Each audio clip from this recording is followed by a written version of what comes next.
brakes and looked through my side mirror once I passed that spot. And this thing was just walking off the roadway.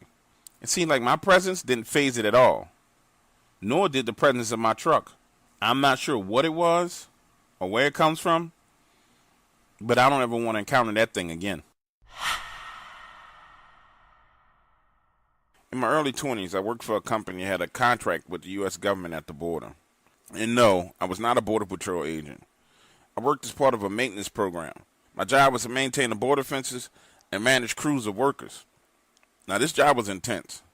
Not only did you have to contend with the weather, but there was a constant flow of illegal aliens and contraband across the border. The illegals posed a minor threat. Most of the times they would hide from you or run away. But the cartel and drug smugglers were a whole nother story. They would kill you at any moment. Although the job was dangerous, our company didn't permit us to carry firearms. However, my crew and I always carried a weapon because we figured our lives were more important than any job. I remember going through the safety training class and how the instructor would joke saying that we should stay in pairs of 2s and 3s. He would say 4 odds are always better than 2. While in class, a few rumors began to circulate about reasons why this contract had such high turnover. There were some guys that got killed by the cartel, and other guys started seeing strange things in the sky at night. I pretty much heard it all over coffee and smoke breaks. Outside of the cartel business, I believed everything else was bullshit. But there was one exception. Nowadays, you call it Dogman. They didn't call it Dogman around the office, though. They called it DX587. So when people initially talked about it, I figured it was some kind of experimental weapon or a freaking robot that they used to patrol the border. We would have tailgate meetings in the morning, and our supervisor would say stuff like, "There are DX587s working in Zone 6. I want you guys to stay clear of that area and work Zone 4. They talked about it real casually, so I figured, hey, don't worry about it. Besides, most of the guys I worked with had never seen it. That was until one afternoon. 2 of my crew members and I were out in Zone 6 repairing a fence. Some illegals had taken a blowtorch to the fence, cutting through the 3 feet metal rods and creating a hole that you could simply drive a truck through. Until that day, I'd never seen DX587.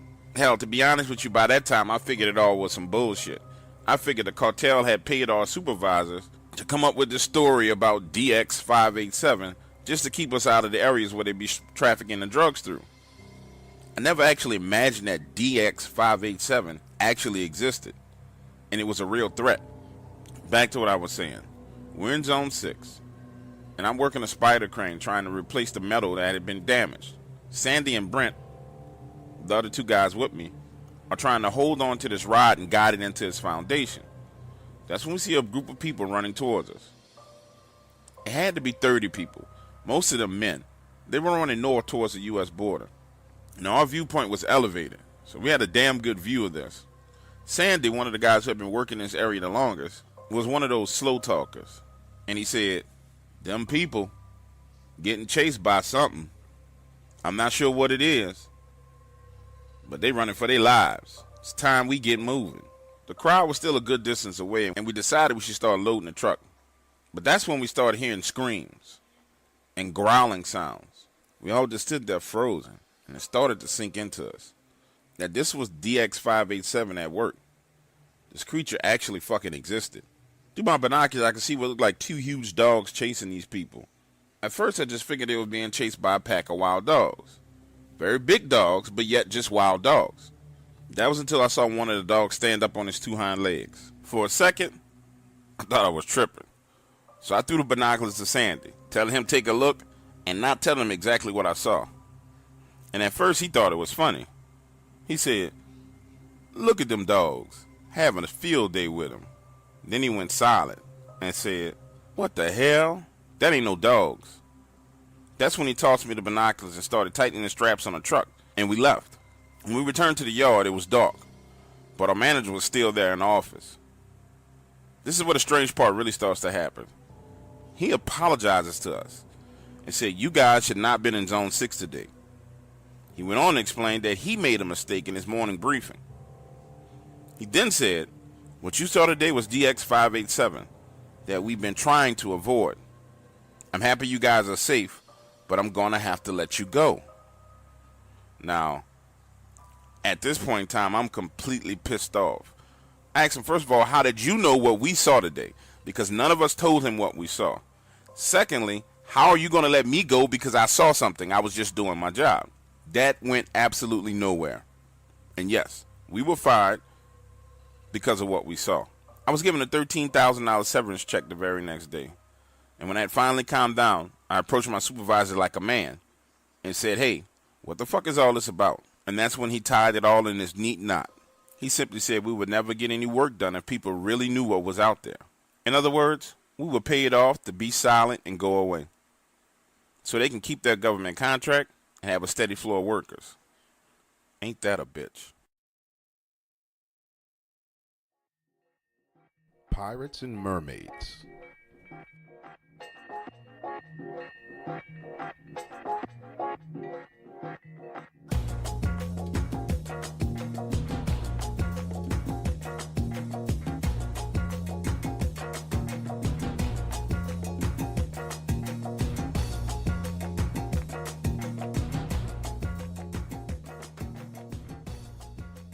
When Ben showed up again, he wasn't alone. He had these 3 guys with him. The first thing I noticed about one of them was that he looked like Ralph Macchio from The Karate Kid.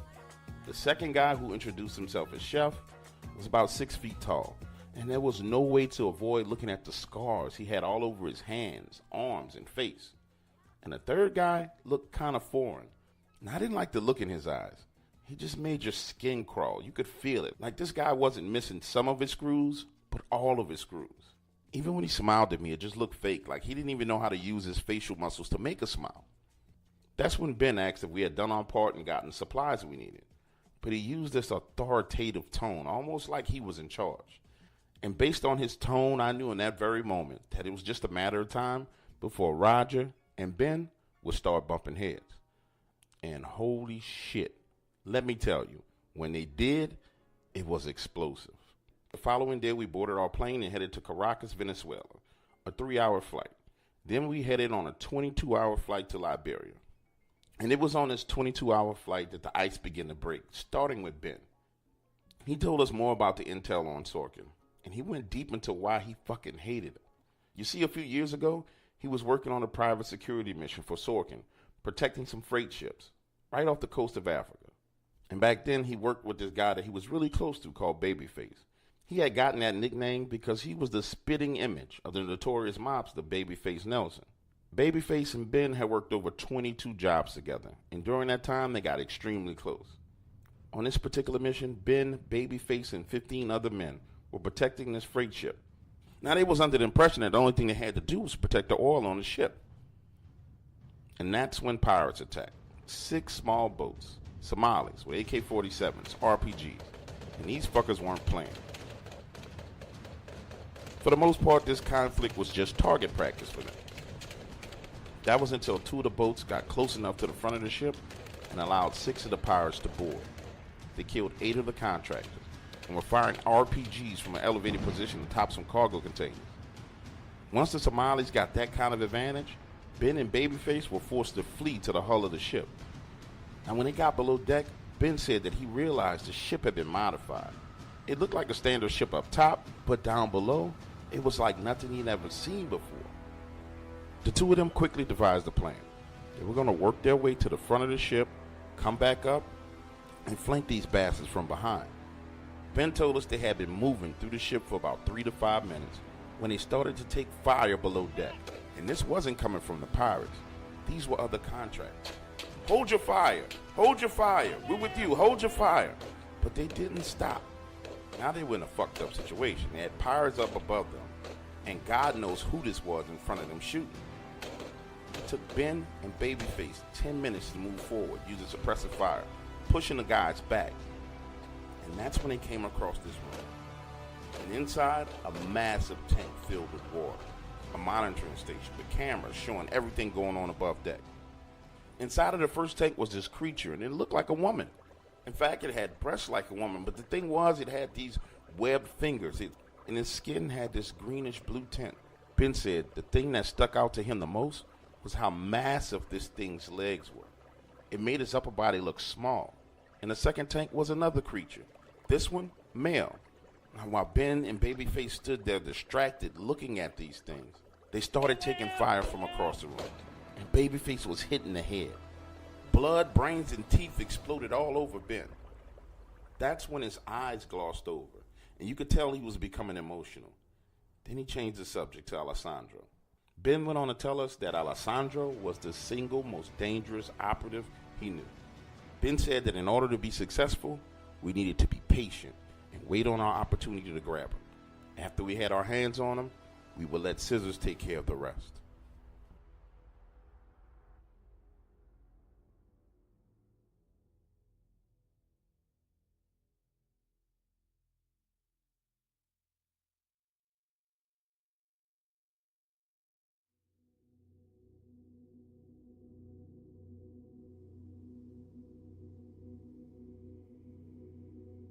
Chinese dissidents and MI6 agents.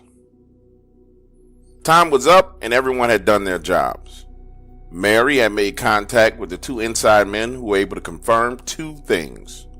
Number one, that they could get us inside of Sorkin's building with the clearance to go to any level.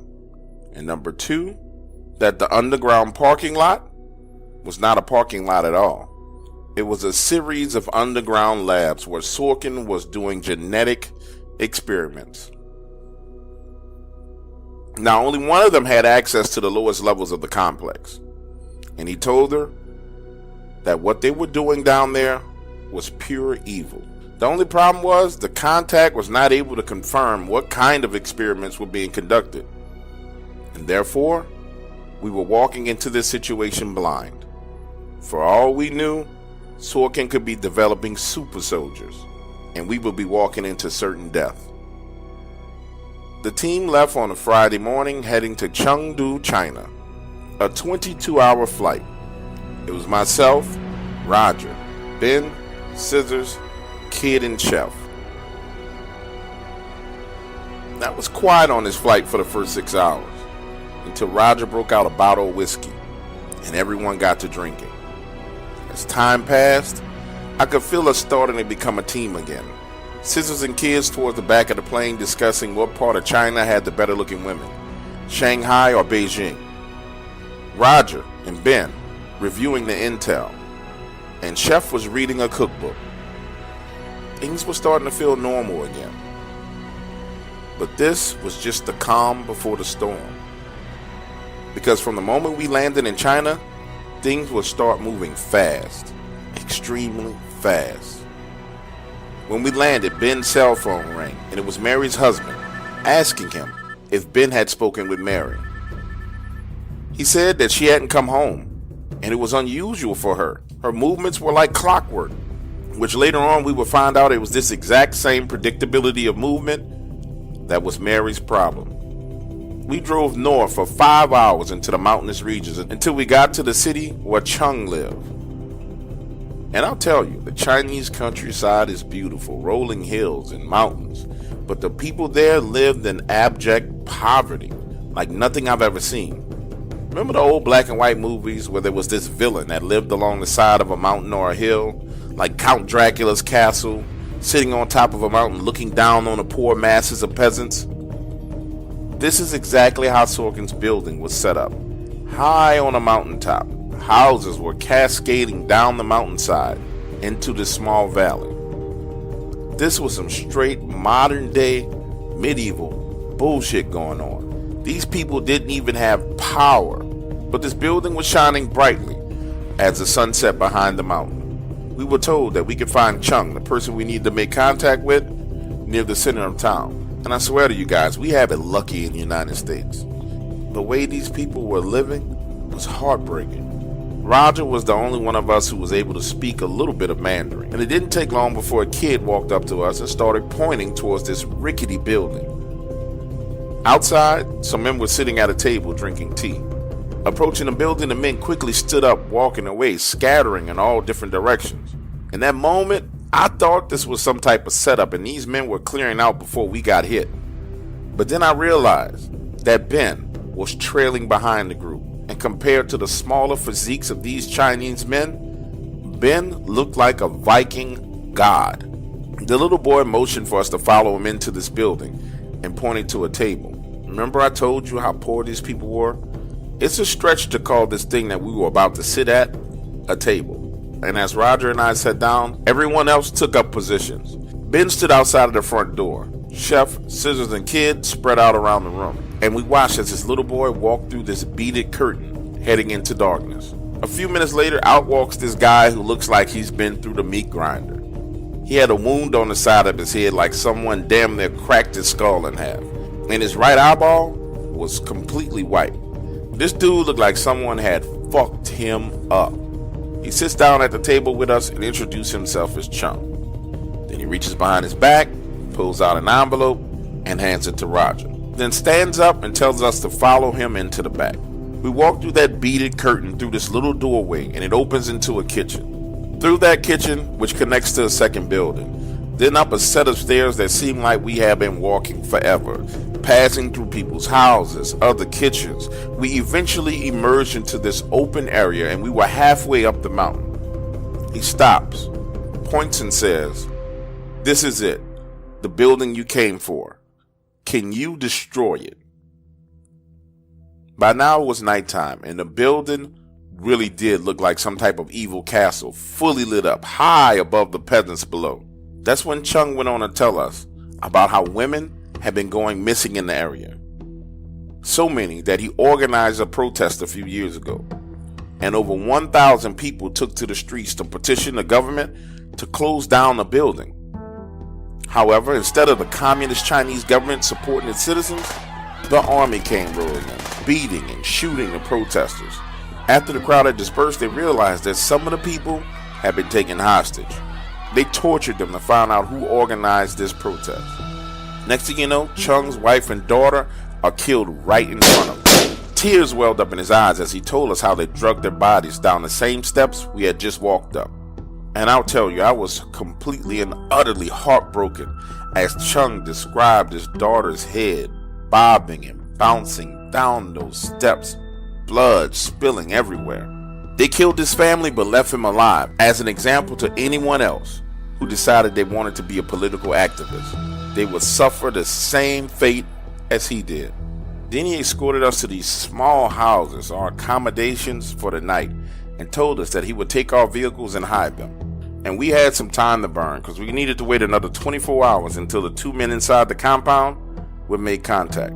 The following morning, I went back down to that tea shop on the road and sat there just watching the people walking around with chickens, cows, and then I noticed something. Cars driving up to the compound.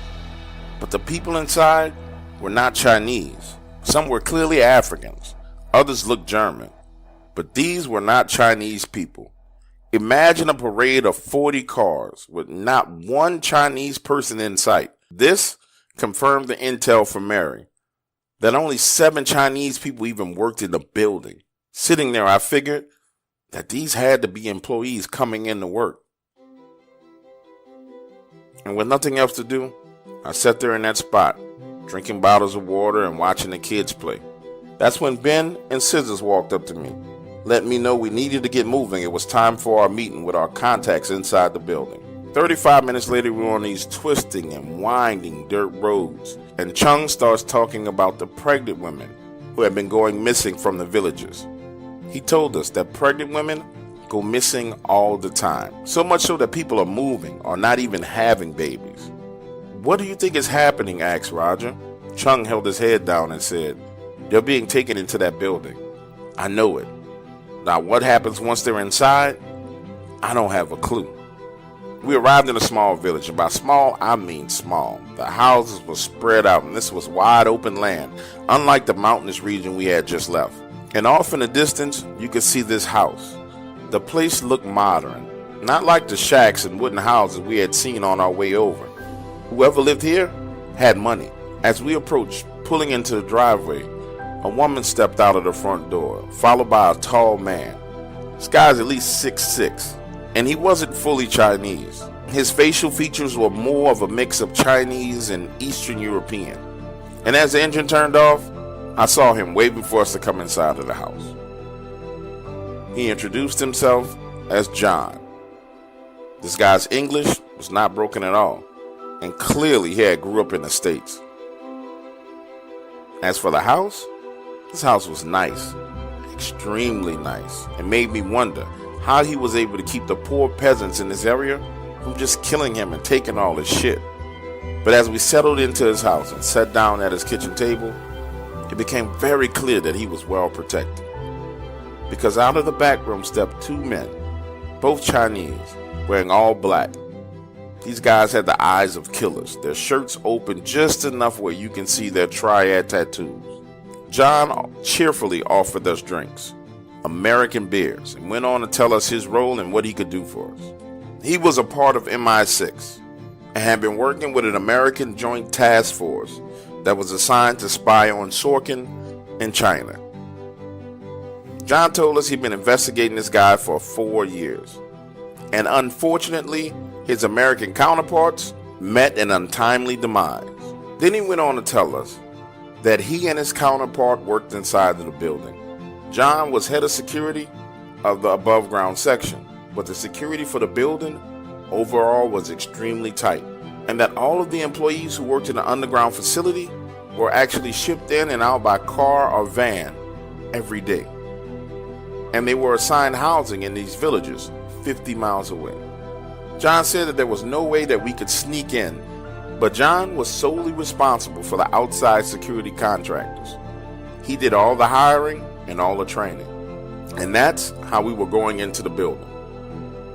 Looking around the table, it seemed like it was fine with everybody, but the only problem was that we would actually have to go through a real orientation before we got access to the building. There was no way of faking it, no way of just getting a badge like on the movies. He was hiring us, and we needed to do a job. That's when Roger chimed in and said, "You are aware that we plan to blow this building up, correct?" To which John smiled and replied, "Yes, but blowing up the building and blowing my cover are two different things. I hope you didn't expect to fly in here and blow up something like your John McClane on Die Hard, did you? That's not how things work. I'll get you access, and you'll be able to confirm the layout of the building.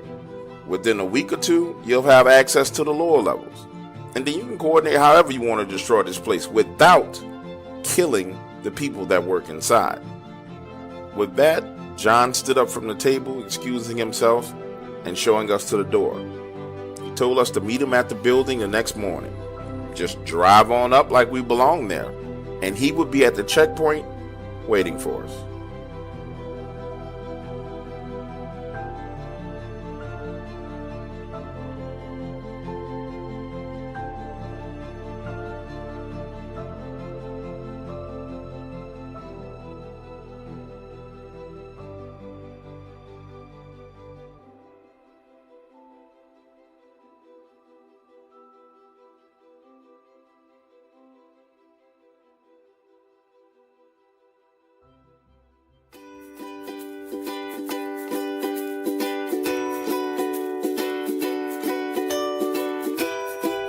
Hey, you.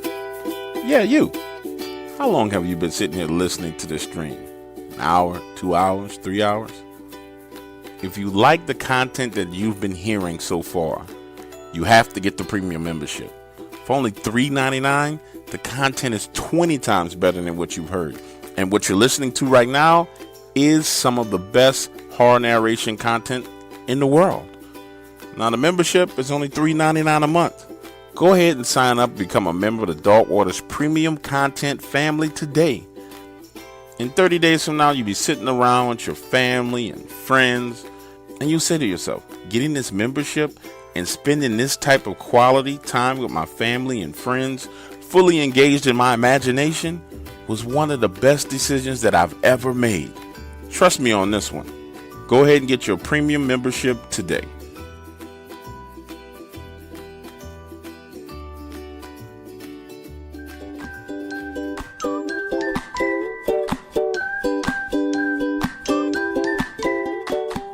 Attention Dark Waters family. I am so excited to tell you that Dark Waters apparel is on sale right now. And on average, you're getting 15 to 25% off. It's easy to order and it's easy to buy. Click the Dark Waters apparel link right here on the front page and get your Dark Waters apparel today. Dark Waters, this story I'm about to share with you is something that I struggled with for many years. I may sound unbelievable to you, and I realize that in many ways it is.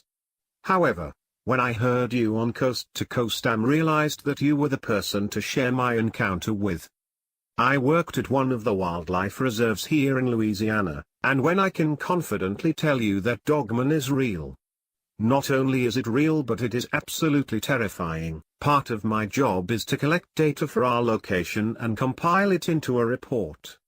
That same data is taken and then combined with information from around the United States and to create the annual Refuge Performance Report. This report has all kinds of data for annual revenue to the number of invasive species located in each location. So here in Louisiana, our main invasive species is the silver carp fish. It's impossible to actually determine the numbers of these fish, but we capture them and measure for size, just to get an idea of how large they become. We also trap females to get an idea of the number of eggs that they lay, and this gives us a rough estimate of the population in our waterways.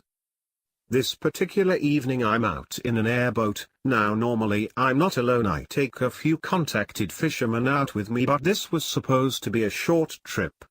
My plan was to run into the marsh and retrieve a few of the fish traps that I had set out the day before.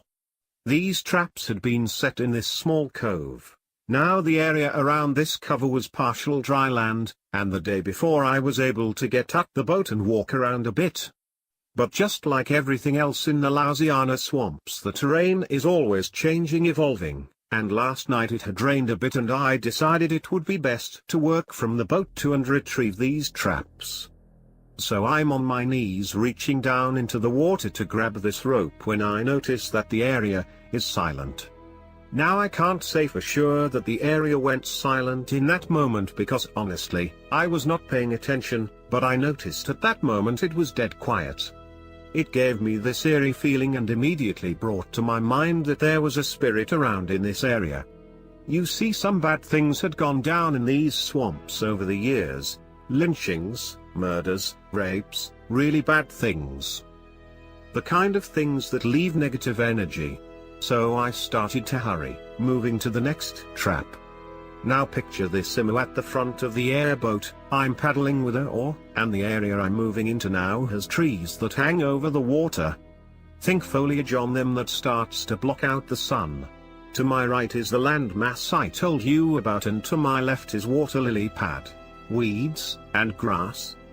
I bend down to pull the rope on the next trap, and leaves begin to fall off the tree above me. Not 1 or 2 leaves, 20-30 leaves falling all at the same time, causing me to look up. When I do, I see this thing moving away from me on one of the large tree branches above. I remember saying to myself, what the fuck is that? It moves as far as it could until it reaches the trunk of the tree, huge oak tree, and then it starts to climb up. Now it wasn't until this thing begins to stretch its body climbing that tree that I realized this was a monster.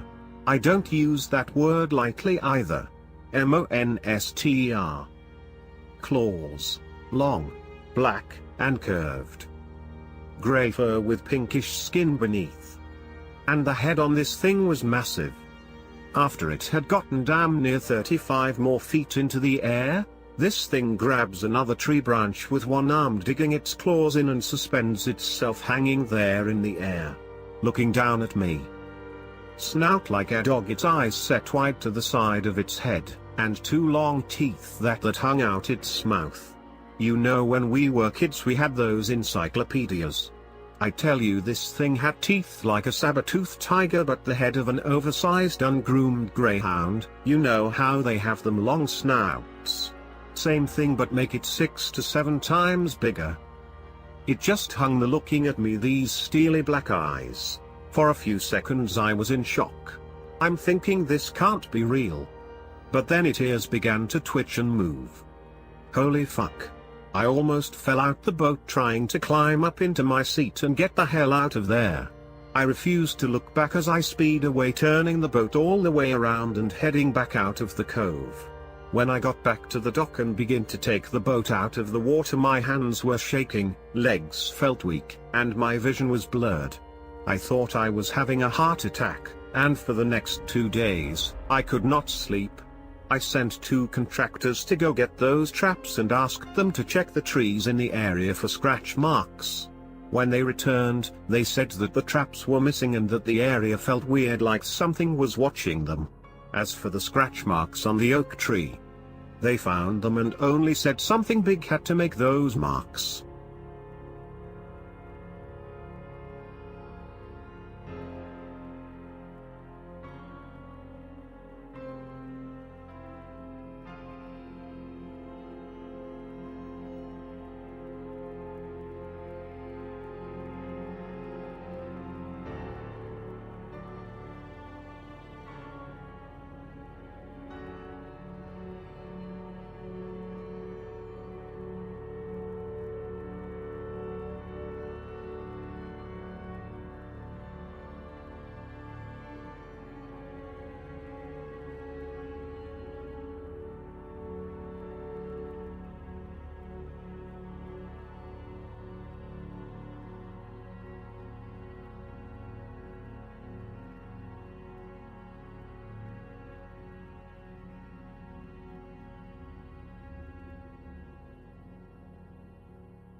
The witness was on his way home near Norway, Iowa, late one night after work.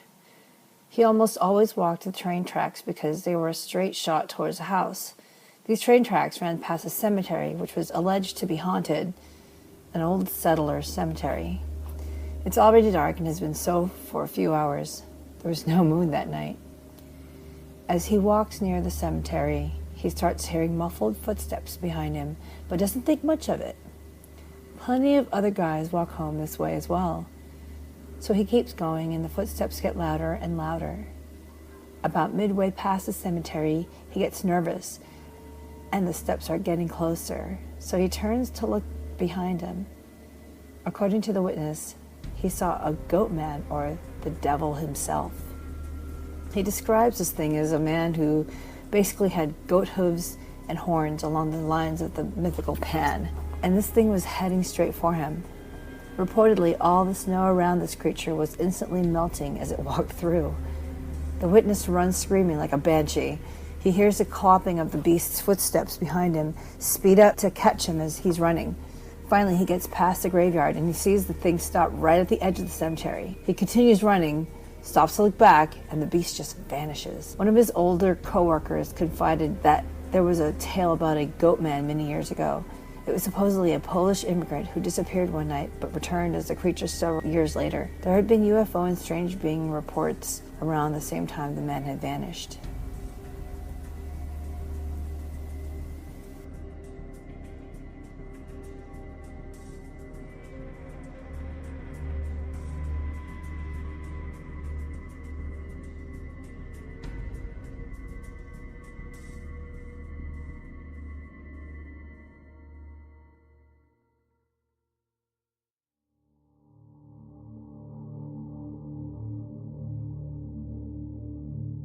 Dark Waters family, we have an absolutely amazing horror narrator, Mr. Extremes.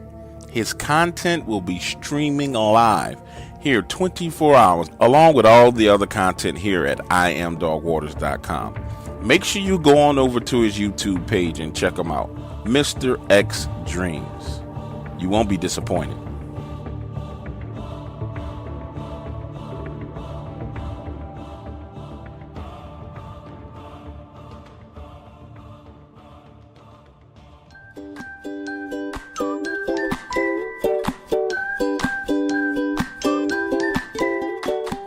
Attention Dark Waters family, I am so excited to tell you that Dark Waters apparel is on sale right now, and on average you're getting 15 to 25% off.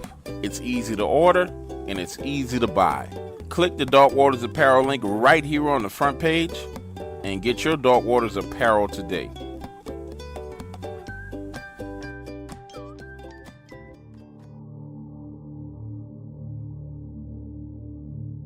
Dark Waters family, we have an absolutely amazing horror narrator, Mr. Extremes. His content will be streaming live here 24 hours, along with all the other content here at IamDogwaters.com. Make sure you go on over to his YouTube page and check him out, Mr. X Dreams. You won't be disappointed.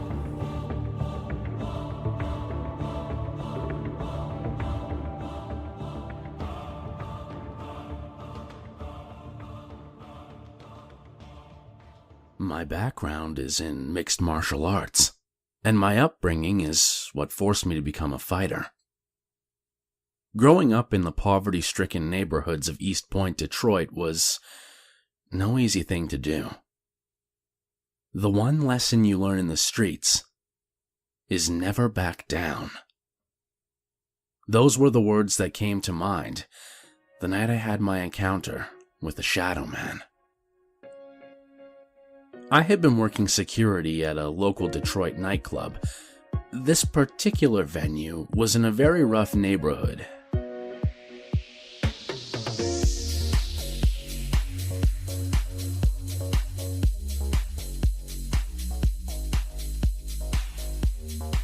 And that night, there were several fights.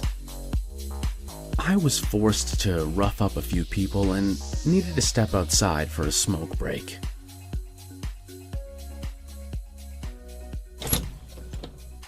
Exiting through the back door of the club, I stepped out into the back alley. Adrenaline pumped through my veins, causing my heart to race and my skin to burn. This was a feeling that I was all too familiar with, and it felt good, but I needed to bring myself down. Standing there in the middle of the alleyway, I tilted my head back, looking up at the night sky, which was drowned out by the city lights. I was just beginning to calm down when I got this intense feeling that someone was watching me. Have you ever been somewhere and felt a person staring directly at you, only to look and realize that someone is looking right at you? Well, take that feeling and multiply it by 10. And that's what I felt. An overwhelming and intense sense that someone was coming straight at me. As I lowered my head, my eyes focused on what looked like a man in all black walking down the alley. The figure was abnormally large with wide shoulders. It was much taller than me, and I stand 6 feet 6 inches. While looking at this thing, I was hit with this intense fear that flooded my body, causing this tingling sensation that pulsed with every heartbeat. My gut instincts told me that this thing wasn't normal and I should run, but my body wasn't responding. I was stuck there, frozen in place, paralyzed by fear. And then it stepped into the light. And this thing was no man. Yes, it had the shape of a man. It moved like a man would. But it looked like someone had taken the darkest, most black smoke you could find and crafted it into the figure of a man. The smoke swirled and twisted inward on itself, almost as if some invisible barrier was holding it all in place. And the motion was slow, deliberate, and it seemed to absorb the light from above. Then this thing began to move forward, towards me, and my fight-or-flight response kicked in. I can still remember the exact thought that ran through my mind at that moment. Never back down. It was drilled into my head over the years from my instructors. Showing fear will only strengthen your opponent. In that same moment, I took a sliding step forward toward that thing and, raising my fist, was preparing for a fight. To my surprise, it retreated, moving backwards swiftly down the alleyway and disappearing. When I get back inside the club, I walked straight to the bar and had a shot of vodka. My mind was completely blown by my first encounter with the Shadow Man. Later, he would return, and I wouldn't fare so well against him.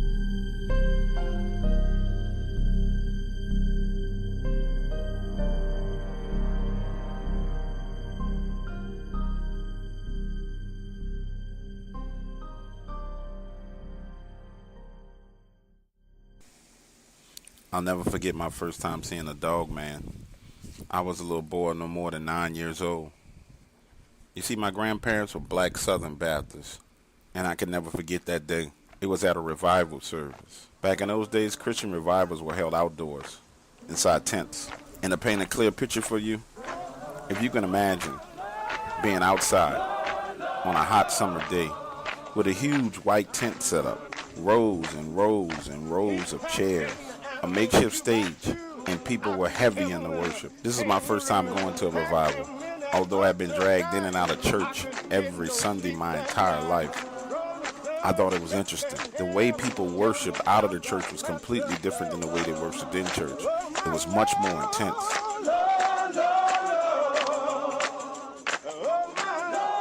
And I could never forget the sounds of that day. The revival had started at about 3 o'clock.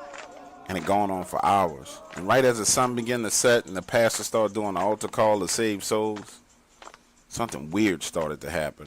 From my position on the right-hand side of the back row, I started to hear the strange sound coming from the woods, but I wasn't sure what it was. You could hear it faintly, just above the sound of the singing. Then as the singing and the clapping stopped, I could hear it clearer. Something was growling, and growling loudly. Initially, I thought I was hearing things until my grandmother started looking in the same direction as the sound. Then others in the congregation began to look that way too. And out from the wood line stepped something I had never seen before and hoped to never see again. This thing was massive, 9 feet tall, with the huge head of a wolf. Its fur was black, jet black, and his upper body had more muscles than anything I had ever seen. It just stood there, showing his teeth and growling. The people in the congregation finally caught on to it and began to run. The pastor grabbed his Bible and began to pray, repeatedly saying, "Get ye behind me, Satan. Get ye behind me, Satan." Until one of the deacons grabbed him by his collar and pulled him, yanking him off the stage. Everyone ran back to their cars and fled the area. I never knew exactly what that was that I saw until I heard you on Coast to Coast AM talking about the Dogman. I'm sure that not only did I see a Dogman, but 200 other people did as well.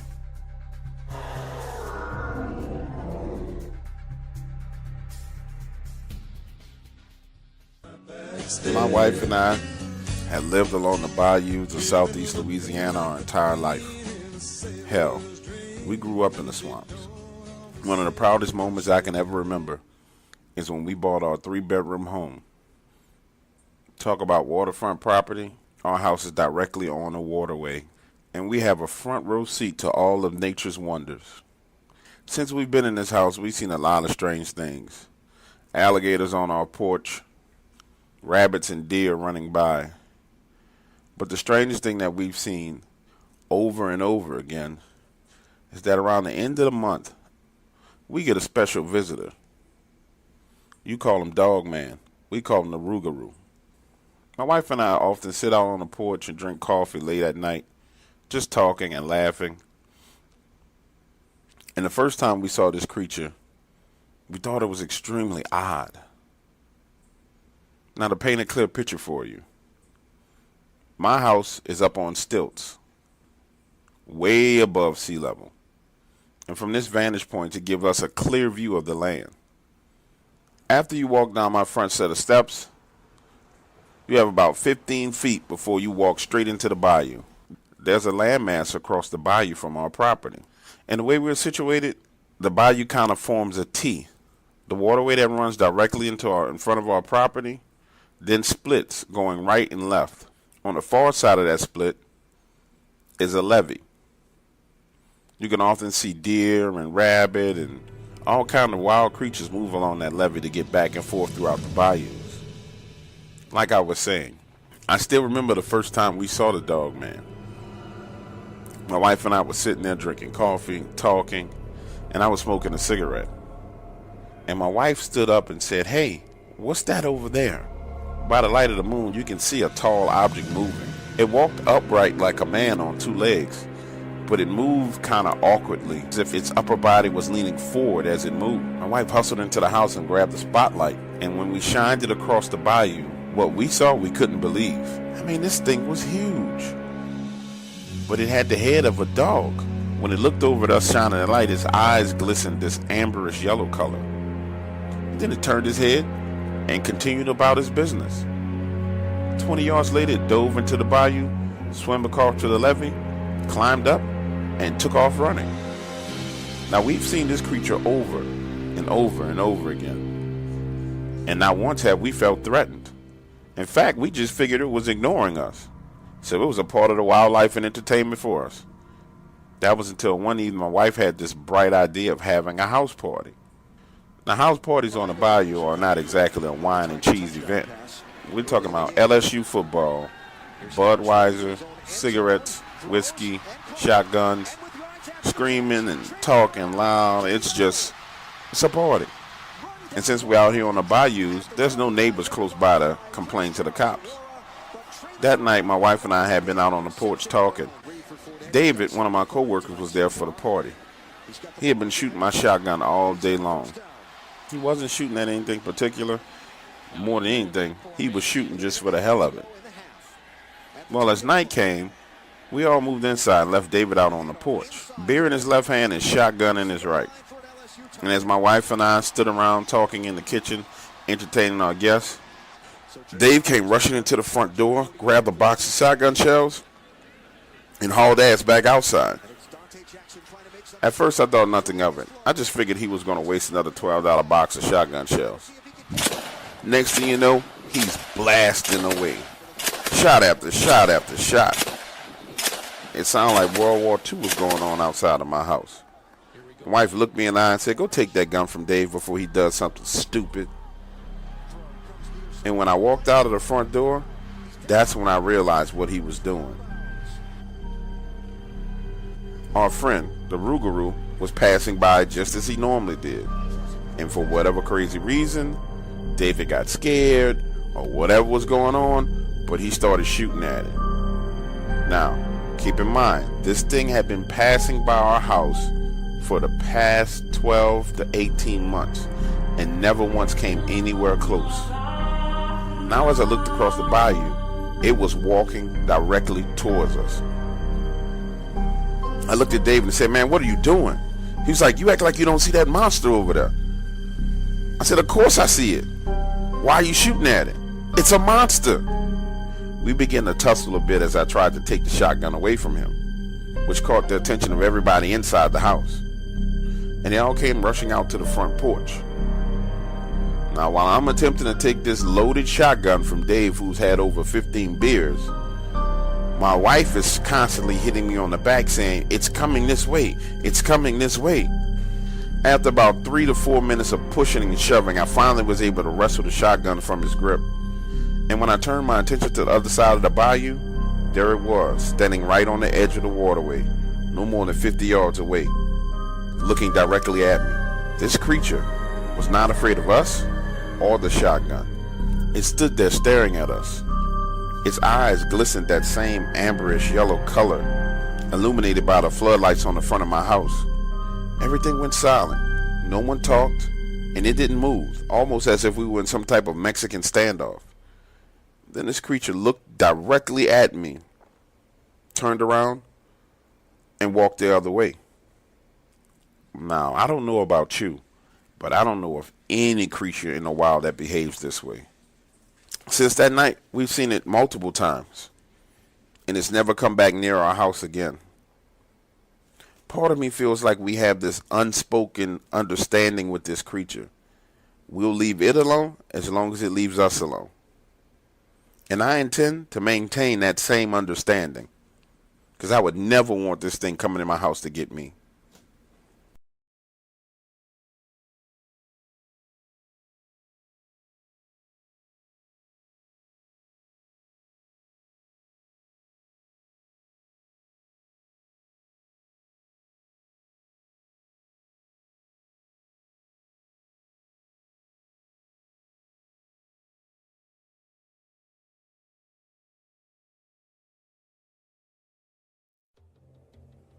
The truth is out there. It is one of the world's greatest mysteries, Scotland's legendary Loch Ness Monster. So does the lake creature actually exist? Well, if you ask one man, he'll tell you it is in fact no myth. Every day is flaunted in front of your face. Hundreds of people in the valley say they are hearing voices in their heads. You just choose to ignore it. Belief can be a powerful force. No one knows that better than the people who are sure they've seen Bigfoot. Real accounts. He says he knows who's playing mind games. Rogue government officials that are sponsoring this, also corrupt business officials, and private citizens. From real people. Hundreds of people turned out tonight for the unveiling of a very controversial statue. Yeah, it really is. The Satanic Temple of Detroit revealed the 1-ton bronze statue. It's time for you to take a swim. I'm just excited to see my Lord and Savior Baphomet represented in such glorious Italian stone. I do hope his eyes gaze upon me and that my allegiance is recognized. In the dark waters.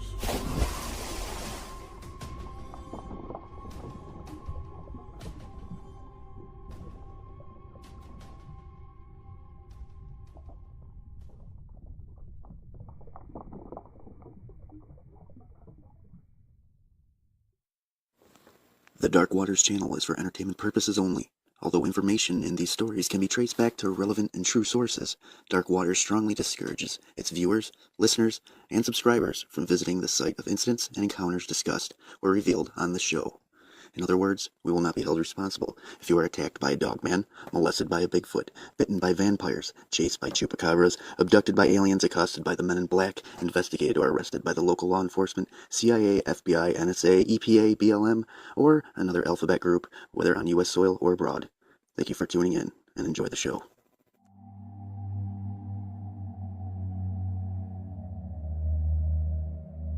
For years, I've been going to Bayou Sauvage on the outskirts of New Orleans East. I started going as a kid, riding my bike along the levees. And as a young adult, I would ride my four-wheeler back there. But it all came to a screeching halt once I saw the Dogman.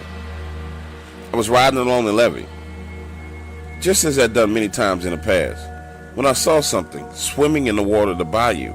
This thing was big and black. It was swimming like a person, but heading in a direction going away from me.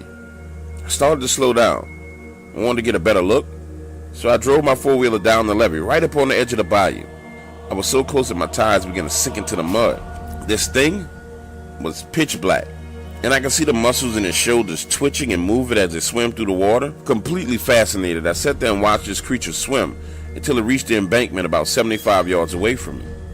I probably should have got out of there way before this, but I just wanted to know what it was.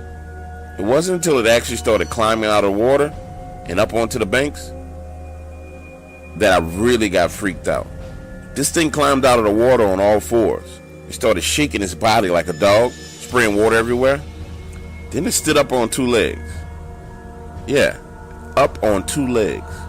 This was an upright walking dog or something, and its color was black. I mean, really black. I clicked my four-wheeler in gear to go ahead and back out of there. And I think that's when it heard me, because it turned and took a look at me. Now, I couldn't see his eyes or teeth, but I saw his head turning and it knew I was there. It stood there looking in my direction for a while, then dropped down on all fours and ran off. At this point, I was completely overcome by fear. I backed my four-wheeler up as fast as possible, skirting back up the levee, spun it around, and headed back out of there to get home. Since I've seen that thing, I don't go riding back in Bayou Sauvage anymore. What I saw could have easily killed me, especially if it was anywhere closer to me. I don't think I would have been able to outrun this thing on my four-wheeler.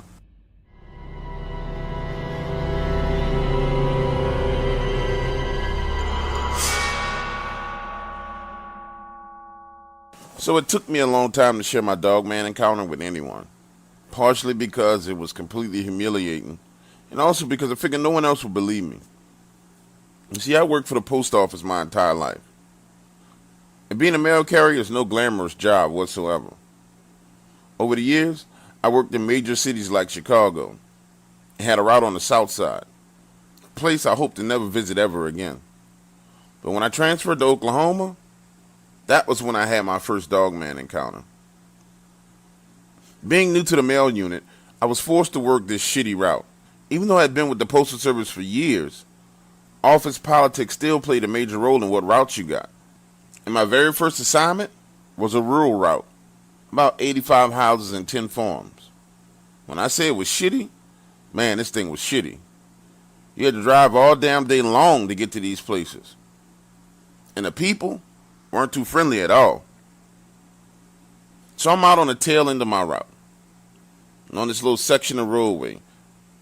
It has about a total of 15 mailboxes. And all these mailboxes, except for one, are right up on the road. To get to the one mailbox that's not on the road, I had to make a right turn down off onto this dirt roadway, drive a little ways, and then the mailbox is right there. I had just made that right turn off onto this dirt roadway, headed to the mailbox, when I saw something dart from left to right. It was big. It was moving on all fours. But this thing moved so damn quick, I only got a small glimpse of it. Now in my mind, I figured it was just one of those wild dogs. You see, there's a lot of wild dogs out here running around in these woods. So I proceeded to ride up and head to the mailbox. I'm there at the mailbox, lollygagging, sorting through this lady's mail, when the truck starts to shake. And you know the truck I'm talking about, our little box trucks that we use to deliver mail.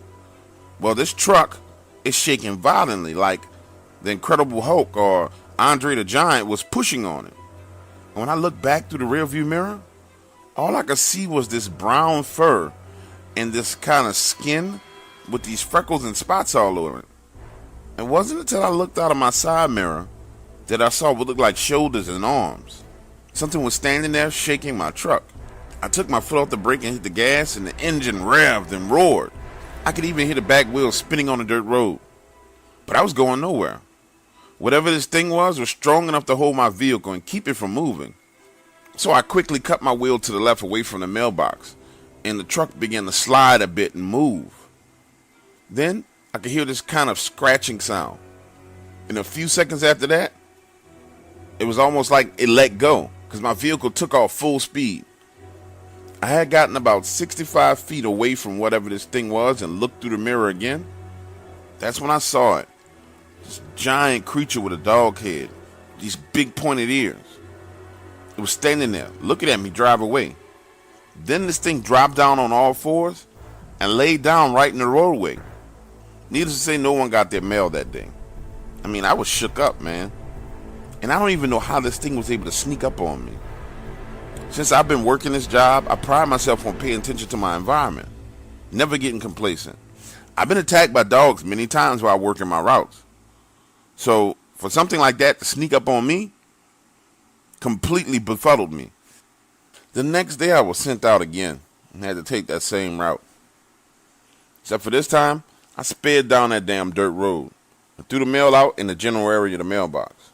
I refused to stop, so I did that every day until finally one day the property owner was standing out there at the mailbox waiting.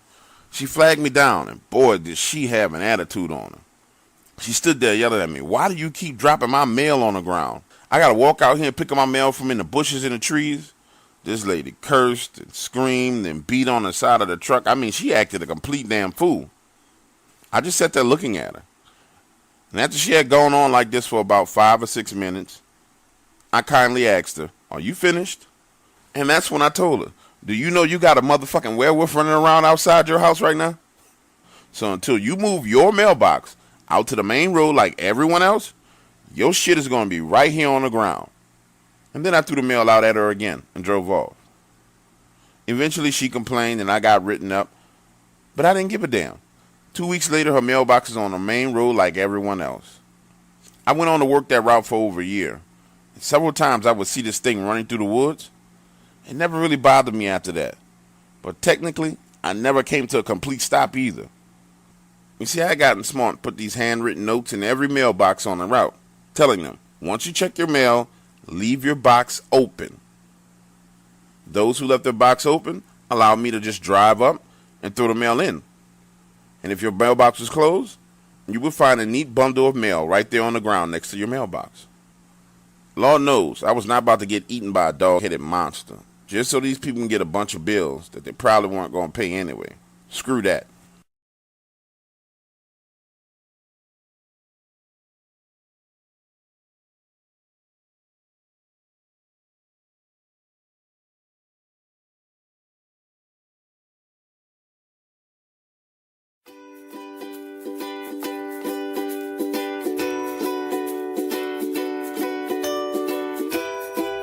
Hey, you. Yeah, you. How long have you been sitting here listening to this stream? An hour, 2 hours, 3 hours? If you like the content that you've been hearing so far, you have to get the premium membership. For only $3.99, the content is 20 times better than what you've heard. And what you're listening to right now is some of the best horror narration content in the world. Now, the membership is only $3.99 a month. Go ahead and sign up and become a member of the Dark Waters Premium Content family today. In 30 days from now, you'll be sitting around with your family and friends, and you'll say to yourself, getting this membership and spending this type of quality time with my family and friends, fully engaged in my imagination, was one of the best decisions that I've ever made. Trust me on this one. Go ahead and get your premium membership today.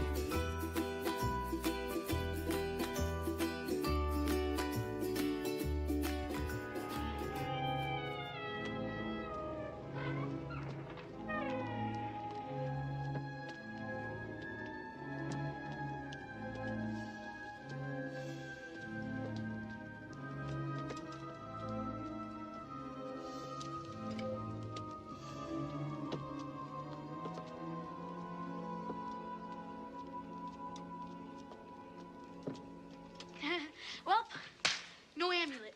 Let's go.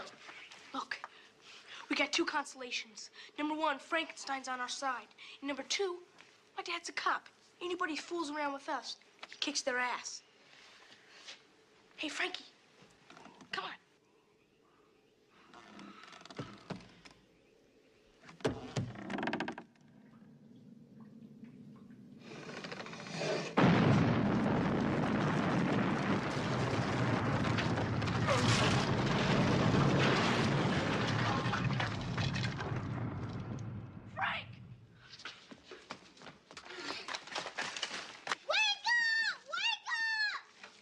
Eugene, get away from there!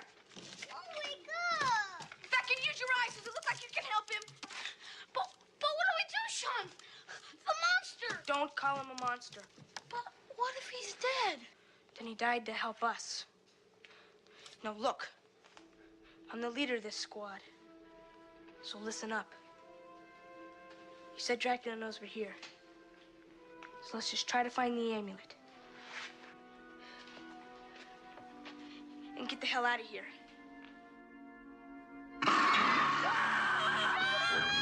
Take him in the north! Take him in the north! He doesn't have north! Do it! Do it! Wolfman's got nards! Come on! Come on! Dark Waters, this story I'm about to share with you is something that I struggled with for many years. I may sound unbelievable to you, and I realize that in many ways it is. However, when I heard you on Coast to Coast, I realized that you were the person to share my encounter with. I worked at one of the wildlife reserves here in Louisiana, and when I can confidently tell you that Dogman is real. Not only is it real, but it is absolutely terrifying. Part of my job is to collect data for our location and compile it into a report. That same data is taken and then combined with information from around the United States and to create the annual Refuge Performance Report. This report has all kinds of data from annual revenue to the number of invasive species located in each location. So here in Louisiana, our main invasive species is the silver carp fish. It's impossible to actually determine the numbers of these fish, but we capture them and measure for size, just to get an idea of how large they become. We also trap females to get an idea of the number of eggs that they lay, and this gives us a rough estimate of the population in our waterways. This particular evening I'm out in an airboat. Now normally I'm not alone, I take a few contacted fishermen out with me, but this was supposed to be a short trip. My plan was to run into the marsh and retrieve a few of the fish traps that I had set out the day before. These traps had been set in this small cove. Now the area around this cover was partial dry land, and the day before I was able to get out the boat and walk around a bit. But just like everything else in the Louisiana swamps, the terrain is always changing, evolving, and last night it had rained a bit and I decided it would be best to work from the boat and retrieve these traps. So I'm on my knees reaching down into the water to grab this rope when I notice that the area is silent. Now I can't say for sure that the area went silent in that moment because honestly, I was not paying attention, but I noticed at that moment it was dead quiet. It gave me this eerie feeling and immediately brought to my mind that there was a spirit around in this area. You see, some bad things had gone down in these swamps over the years. Lynchings, murders, rapes, really bad things. The kind of things that leave negative energy. So I started to hurry, moving to the next trap. Now picture this Imo at the front of the airboat. I'm paddling with an oar, and the area I'm moving into now has trees that hang over the water. Think foliage on them that starts to block out the sun. To my right is the landmass I told you about, and to my left is water lily pad, weeds, and grass. I bend down to pull the rope on the next trap, and leaves begin to fall off the tree above me. Not 1 or 2 leaves, 20-30 leaves falling all at the same time, causing me to look up. When I do, I see this thing moving away from me on one of the large tree branches above. I remember saying to myself, what the fuck is that? It moves as far as it could until it reaches the trunk of the tree, a huge oak tree, and then it starts to climb up. Now it wasn't until this thing begins to stretch its body climbing that tree that I realized this was a monster. I don't use that word lightly either. Monster. Claws. Long. Black, and curved. Gray fur with pinkish skin beneath. And the head on this thing was massive. After it had gotten damn near 35 more feet into the air, this thing grabs another tree branch with one arm, digging its claws in, and suspends itself hanging there in the air, looking down at me. Snout like a dog, its eyes set wide to the side of its head, and 2 long teeth that hung out its mouth. You know, when we were kids we had those encyclopedias. I tell you, this thing had teeth like a saber-toothed tiger, but the head of an oversized ungroomed greyhound. You know how they have them long snouts. Same thing, but make it 6 to 7 times bigger. It just hung there looking at me, these steely black eyes. For a few seconds I was in shock. I'm thinking this can't be real. But then its ears began to twitch and move. Holy fuck. I almost fell out the boat trying to climb up into my seat and get the hell out of there. I refused to look back as I speed away, turning the boat all the way around and heading back out of the cove. When I got back to the dock and began to take the boat out of the water, my hands were shaking, legs felt weak, and my vision was blurred.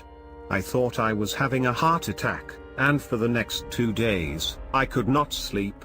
I sent 2 contractors to go get those traps and asked them to check the trees in the area for scratch marks. When they returned, they said that the traps were missing and that the area felt weird, like something was watching them. As for the scratch marks on the oak tree, they found them and only said something big had to make those marks.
truth is out there.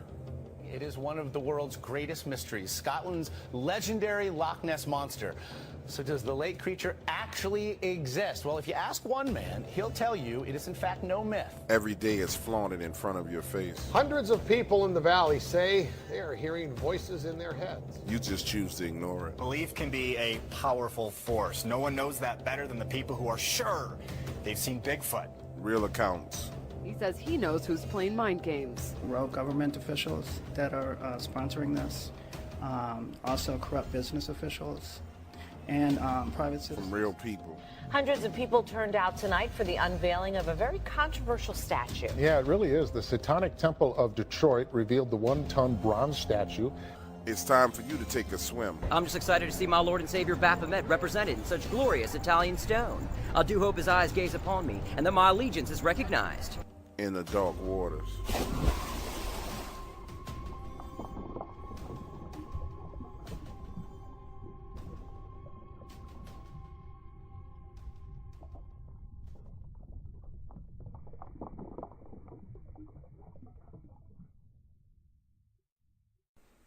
Criminal court here in New Orleans can be a zoo at times.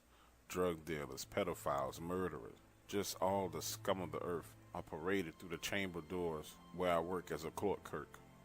Over the past 35 years, I've looked into the eyes of many defendants, but there's only one person who I'll never forget. 8 years ago, a case was brought to court in which a father killed his 2-year-old son and dumped his body in a local park. This case made national news.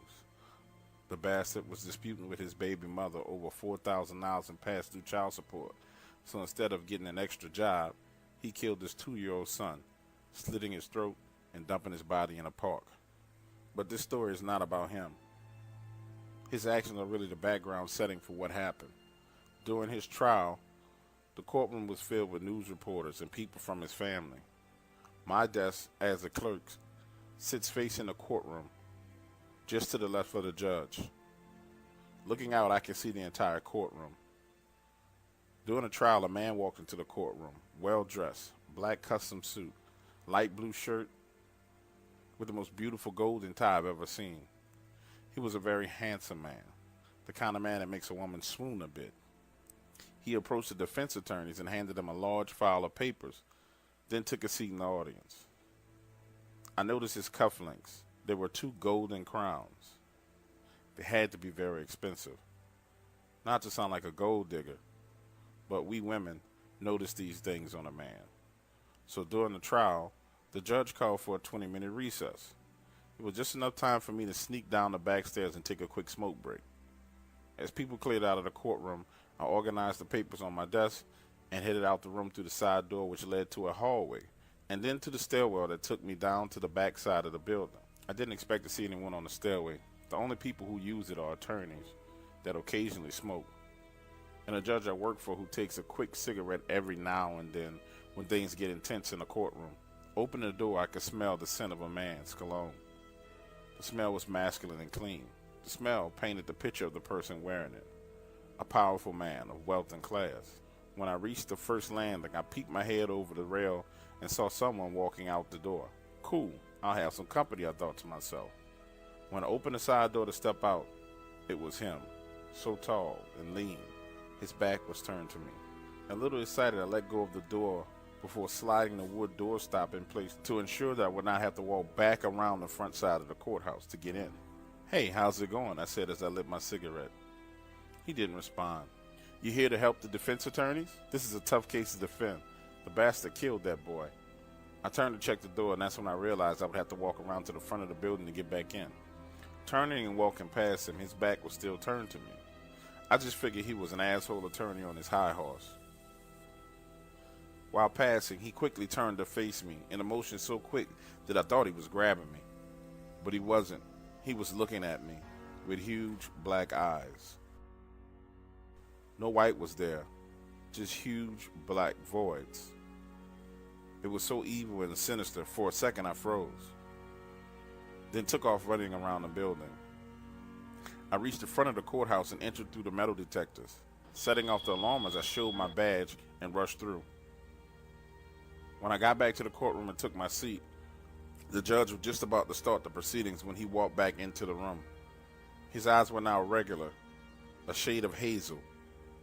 He just stared at me and smiled for a few minutes, then got up and walked out. The judge and I are close friends, and I shared this with her. She said that she believes there have been many demon-possessed people come in and out of her courtroom. She named a number of attorneys who she says all give her the creeps when they come in her chambers. The guy who I ran into was on the top of her list.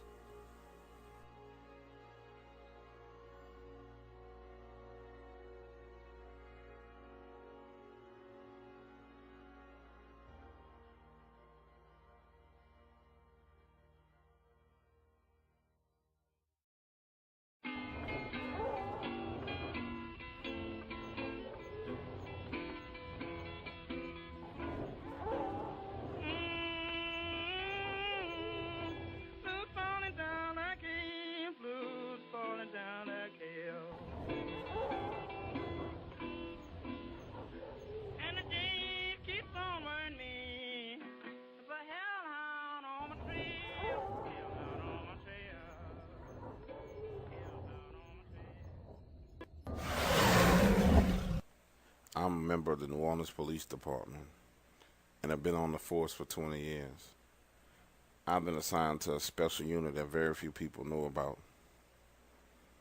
I've been tasked, along with my partner, to deal with the more supernatural type of events that happen in the city of New Orleans. This story is about one of those events. 3 years ago, there were a number of complaints about a satanic coven operating in the city of New Orleans. They use local cemeteries to do rituals and seances.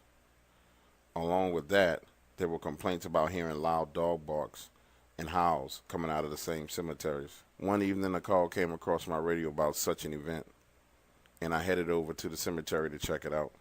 This particular evening, I was alone.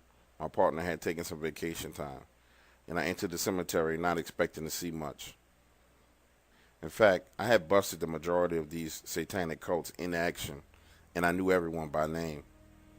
I didn't take it personally. I'm a Christian.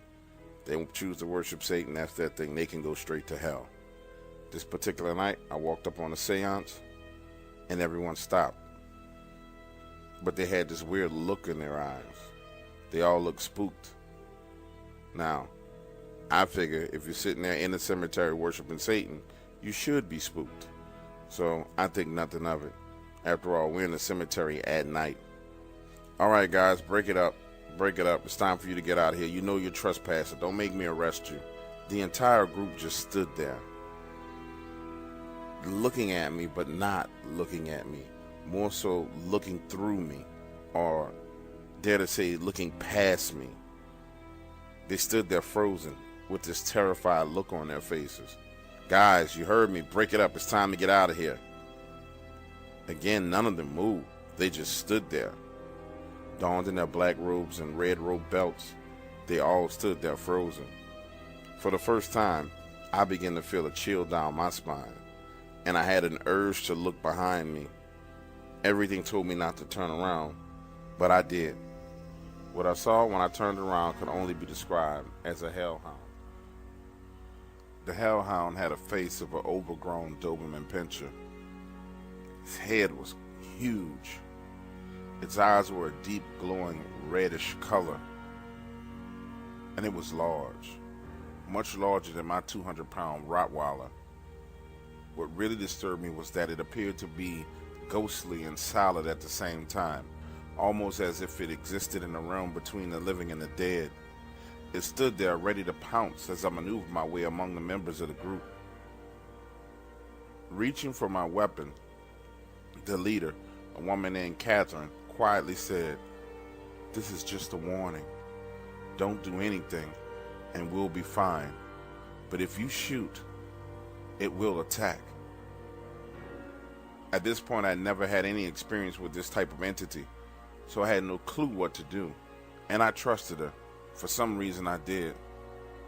She then threw what looked like a bag of powder in the direction of the hellhound. A barking sound began to emanate from all around us, but not from the hellhound itself. These sounds seemed as if they were coming from below us and above us. almost like from another dimension or another world. Then the hellhound let out a sound that was not a bark, but more of a demonic roar. The sound was otherworldly. Then it simply disappeared before our eyes. This was the first encounter I had with the hellhound, but wouldn't be the last. I walked the group out of the cemetery and questioned Catherine about the incident. She said that some of the ceremonies that they hold, hellhounds show up, expecting to collect the human soul. It was a sign that the ritual had worked. This job has led me down some dark paths and forced me to befriend some weird and strange people, but I take comfort in my Lord and Savior, Jesus Christ.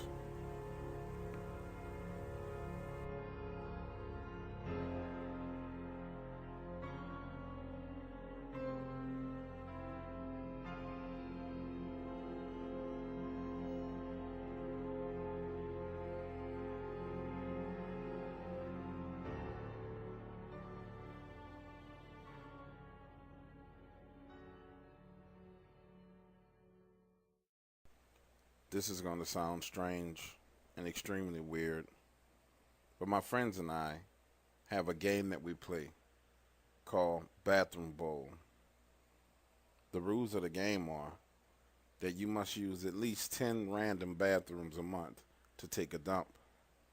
We've been playing this game for the past 5 years, and we take selfies while on the toilet and send them to each other. I know, it's weird, but it's what we do. One evening, while waiting on my wife to get in at the New Orleans International Airport, I stopped at the Hilton Hotel across the street. I stopped at the bar, I had a drink, decided what better place to take a picture than a good old-fashioned Hilton Hotel. As usual, I proceeded to the bathroom, checked the stalls, and sat down to take a poop. Now, this bathroom was kind of weird. There were 2 ways in. There was a front door, and when you walk in, to the left were 3 face bowls.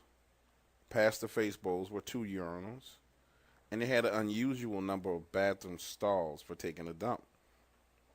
If I can recall, it was 6 in all. Towards the back of the restroom was a second doorway that when I walked in was open. What it led to, I didn't know. So, I'm there, sitting, taking a dump, and as I pull my phone out of my jeans to take my selfie, the lights flicker. There was no sound of a light switch being clicked on or off. The lights just flickered. Initially, I thought nothing of it, and I took my phone out and snapped a quick selfie and started to search a place for my wife and I to have dinner. Seconds later, the lights flickered again, this time in a more ominous way. Almost like someone was deliberately doing it. Hello? Is anyone there? Hello? No one responded. By now, I'm starting to get nervous, so I reached back to grab some toilet paper and begin the process of wiping off. Then the lights flickered again and went off. Now I'm sitting there freaking out. Somebody is in this restroom playing games with me. I had been in the stall for about 5 minutes. And when I walked in, I checked every stall, and no one was there. However, I didn't look through that back door that was open to see what it led to. Now, sitting there in the dark, I could hear nothing. And just as suddenly as the lights went off, they flickered back on. In total shock, I saw what looked like a child's feet right outside the stall door. Both toes pointed towards me. I reached forward to unlock the latch and swung the door open. There, standing before me, was a little black boy with his head down. Kid, what are you doing in the bathroom? The lights flickered again, and this time he scared the shit out of me. He was looking directly at me, his eyes wide open, but not normal eyes. Eyes that were a gaping black void, almost as if someone had dug into his face and ripped his eyeballs out of the sockets. I slammed the door shut and locked it. The door handle began to shake violently, way too violently for some child to be pulling on the door. I hurried and tried to pull my pants up and stand up, and that's when the lights went out again and then flicked back on. and all motion and sound had stopped. I stepped out of the stall door, pulling my pants up, and briskly walked out of the bathroom as I tried to zip my pants, not even wiping my ass. When I got back to the lobby, I told the young lady behind the counter, I said, "Hey, there was a kid in the restroom. You guys, have you seen a kid come out of the bathroom?" She said, "No, sir. No children have checked into our hotel all day long." That experience has traumatized me, and I'm no longer able to use public restrooms.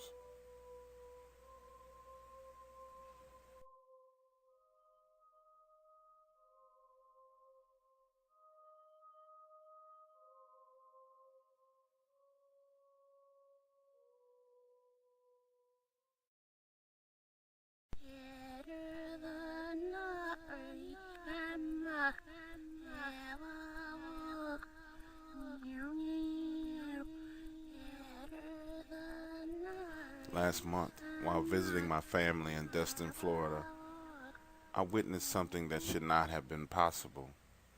My cousin Lynn and I were in her room watching YouTube while our moms were out back drinking wine poolside.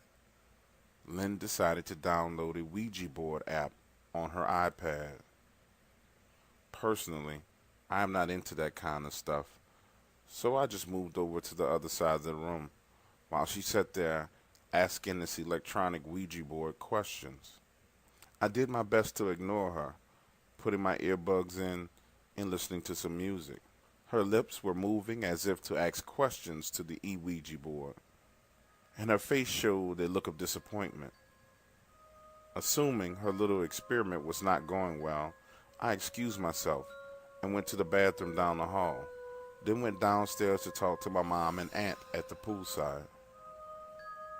When I returned to the room an hour later, she was already in bed under the covers, which was weird for Lynn. She was more of a night owl. She never went to bed early. I was a bit tired, so I crawled in my sleeping bag on the floor next to her bed and went to sleep to the sounds of waves crashing against the rocks on YouTube. At 3 a.m., I was awakened by the sounds of vomiting. It was Lynn standing at the foot of her bed and projectile vomiting all over her comforter. She looked pale and weak, the complete polar opposite to the teenager that I had just saw before I went to bed. We called an ambulance thinking she must have food poison. The rest of the story is what my auntie told my mother when we reached the hospital. See, my mom and I drove the car while they both were in the back of the ambulance. She said Lynn had to be restrained, and she began talking in a strange voice and in a totally different language. She broke out of the restraints, and then they had to sedate her. She said it was almost like Lynn had been possessed. Her eyes rolled into the back of her head, and she let out violent sounds and roars. Lynn spent 4 days in the hospital, and she's now back home. But my auntie claims that she's just not the same little girl.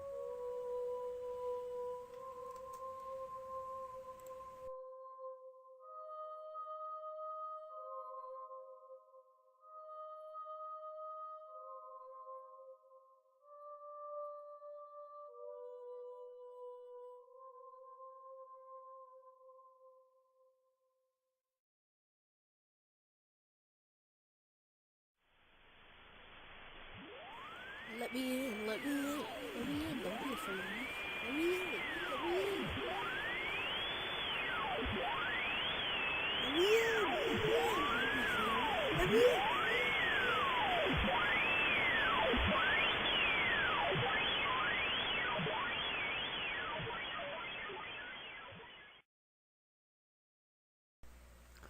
That sound brought me out of my kitchen, down the hallway, into the living room, where my wife was standing there, staring at the front door, looking like she'd seen a ghost.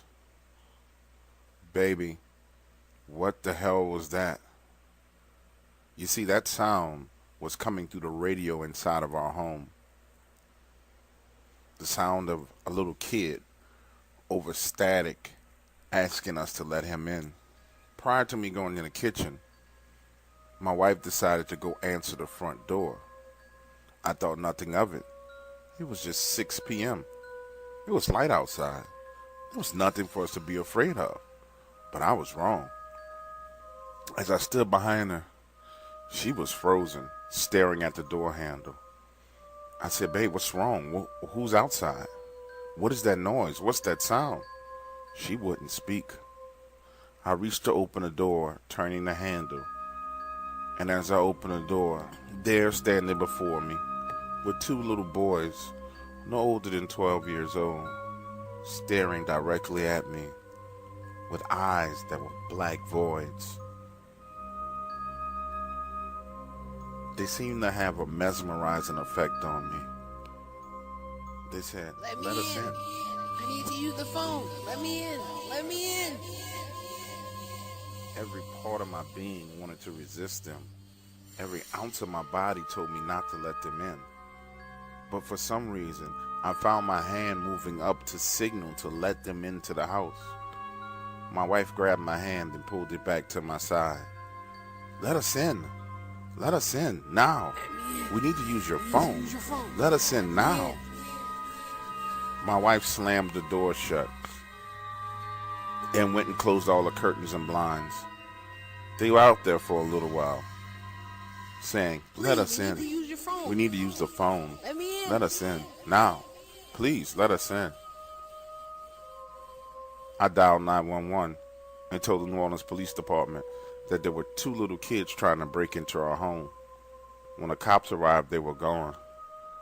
I'm very leery about opening my front door now, and I'm not sure who or what they were. I will say that they were supernatural.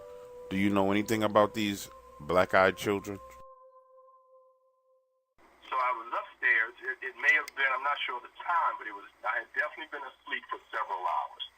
And I never slept much, so I probably went to bed. That was probably midnight, and historically I'd wake up by 6.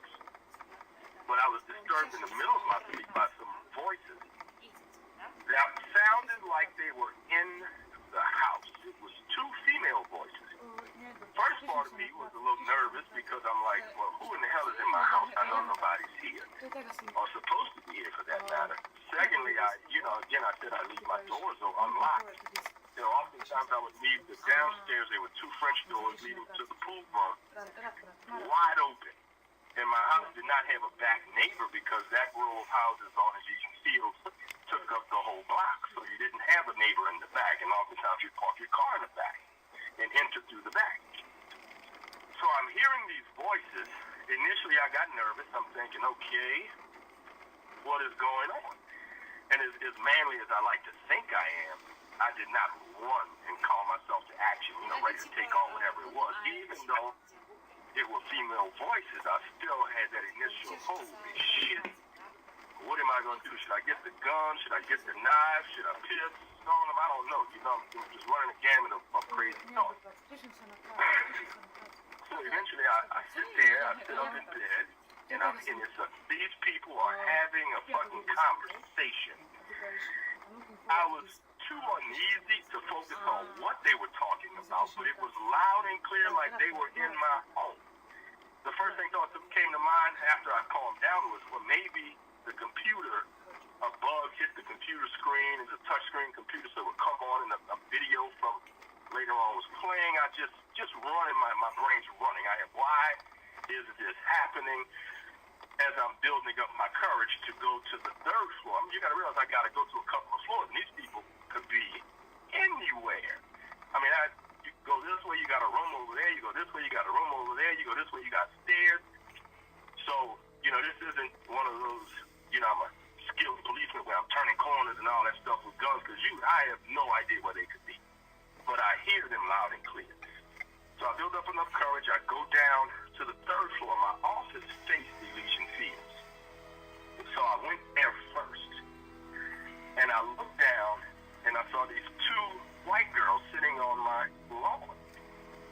Now, it is strange because, like I said, this isn't the lakefront where you commonly and routinely have cars parking and people jibber-jabbing and hanging out and having drinks and smoking and whatnot. There is no earthly logical explanation for these 2 women to be sitting on my porch. The fact wife was exciting because, you know, maybe I could mow them in. And, you know, and have a good time. I don't care what color they were. That was my second thought. Maybe I could get them to come in. But then I got a sense to go, and I was like, why? Why are they here? There's no car. Secondly, there's no parking in the front of these houses. I said they take up the whole block, so you park in the back. And anyone who knows to go to the back street and park. So I'm looking and I'm confused as hell. I'm like, why in the fuck would they pick my lawn out of all the houses and all the activity? You know, it may be, I don't know, 2, 3, 4 in the morning at this point, and cars are sparse, you know, one here, one there. But I didn't see a broken down car. But then if it was, they were stranded. Why my house? Why my lawn? So I'm sitting there looking, and I'm like, what the fuck is going on? And they're talking like they are clearly supposed to be there. So I calmed down. I said, well, it's just 2 women. I mean, if anything happened, I could handle that. Of course, they had a rough time sleeping. But I left them alone and went back up because being a spiritual man, I'm always thinking and wondering, okay, what's the purpose? What's the point? So I had no idea why they were there. I was confused, befuddled, but I dealt with it. It wasn't worthy of calling the police because they weren't doing anything but sitting, legs crossed, and talking like they were sharing a cigarette or something. So I let that slide. I let that pass. The next day, and it may have been 2 days,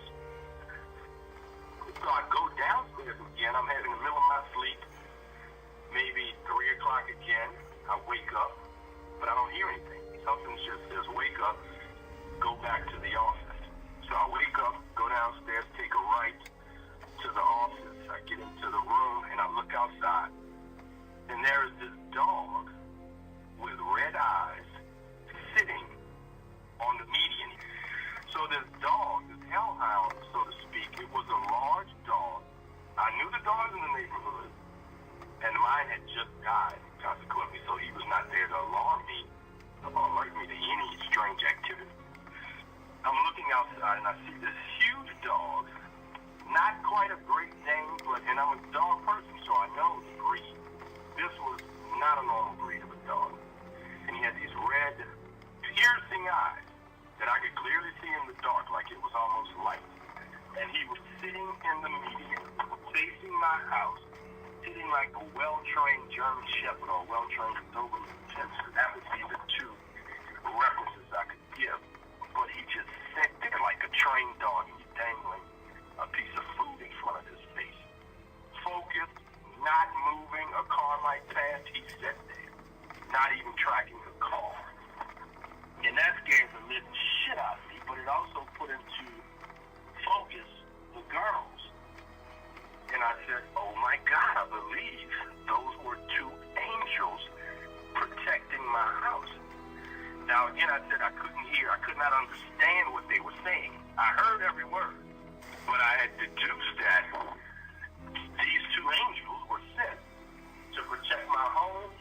They were outside in front doing a seance or something to put a shield over my home, and I know the shield was there because, again, you have a hellhound sitting there, staring at the house. He knew he wanted to be in that house. He knew what he wanted was over there, but he could not move. So what else could it be but the protective shield of the angels that were put there days before? And nothing happened after that. Maybe a year passed, and that's when Hurricane Katrina came along and put 6 feet of water in that house. But it's always been a story that my mind goes back to because of the strong, overbearing elements there. 2 women, 1 dog, 1 man, 1 house.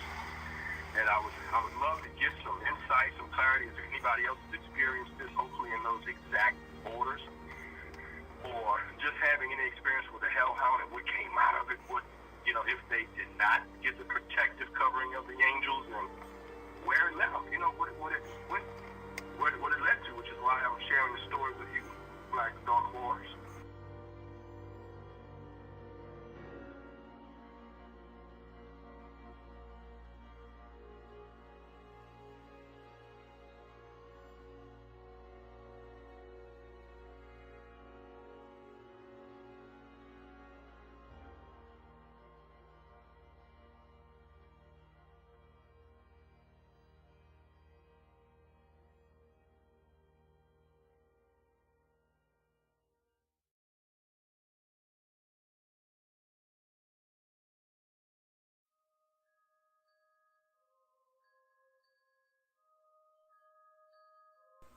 After my divorce, I moved into an old 2-bedroom home in New Orleans.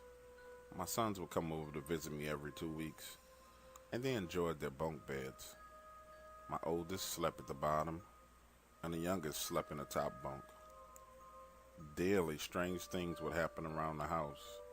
Keys would be missing, cabinet doors would be left open. My youngest son finally told me that he didn't feel comfortable in the house alone with his brother. He claimed that when I would leave them alone, his brother's attitude would change and become very aggressive and mean. I didn't believe this at all. His older brother had always been protective and been very loving towards him. That night, I tucked him in and told him good night. When I went to tuck his older brother in the bottom bunk, he looked scared and said, "Dad, can you check under the bed? Someone is there." "Son, no one is under your bed," I said. He insisted that I check under the bed. I slowly lifted the cover, looking under his bed, and there, under the bed, I saw another him with black eyes, his index finger over his lips, gesturing for me to be quiet. I didn't say anything. I simply kneeled next to the bed and said a prayer, then looked under again, and the figure was gone. I sent my sons back to stay with their mother for the next week while I moved out of that house and into a new apartment. We haven't had any such problems since then.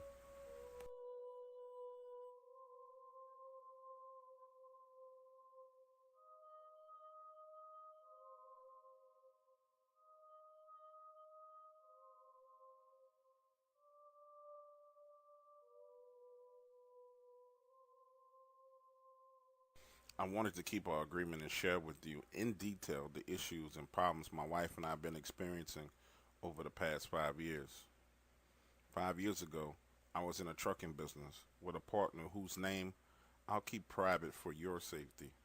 However, this individual was and still is a major drug dealer here in New Orleans. The picture that comes to mind when we talk about a drug dealer in New Orleans is a black man with his pants hanging down, looking crazy. This man is black, but he's nothing like what you expect. He attended one of the best universities in America, and also was in the U.S. military where he fought in Iraq and Afghanistan. He mingles with some of the most powerful people in the state of Louisiana, and this man can be found on the list of many political donation reports throughout the state. He and I met when I was looking for a partner to help me grow my business. Initially, I was not aware that he was a monster. However, as we got closer, I would notice how he was prone to violence and extremely paranoid. I finally realized that he was a murderer after a contractor was late paying us for one of the jobs we worked on.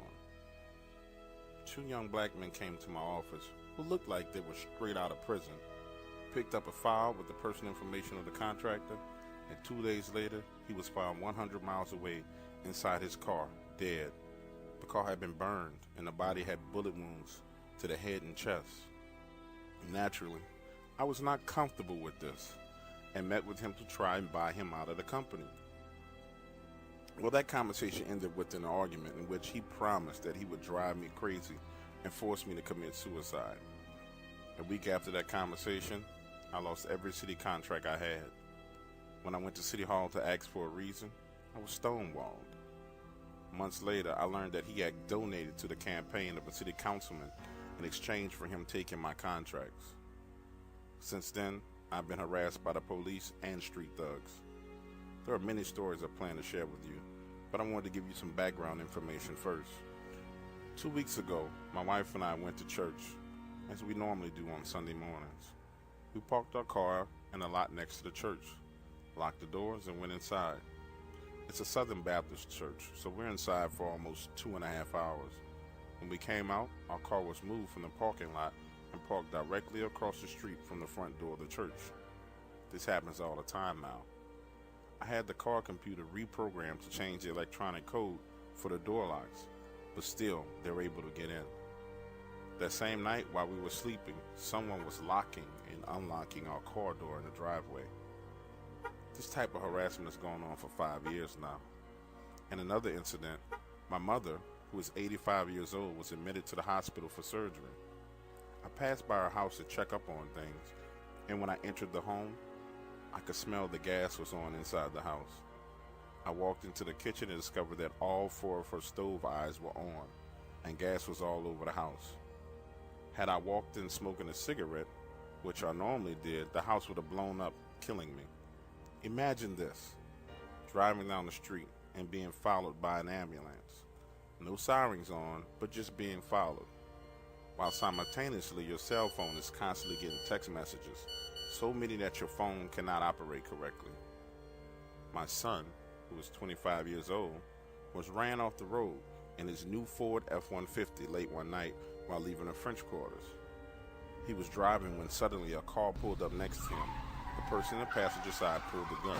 He swerved to get away, ran off the road, and into someone's house. I reached out to some friends of mine who are in the New Orleans Police Department, and they simply said that I have a major problem with one of the ranking officers. People on the force know about what's going on, and many of them are on the take. I have taken your advice and reached out to the contacts that you have provided, but so far I've heard nothing back. If this continues, I will have to relocate my family elsewhere. There's much more I'd like to share with you, but even as I write this message, my wife's car is beeping and making the sound of doors locking then unlocking.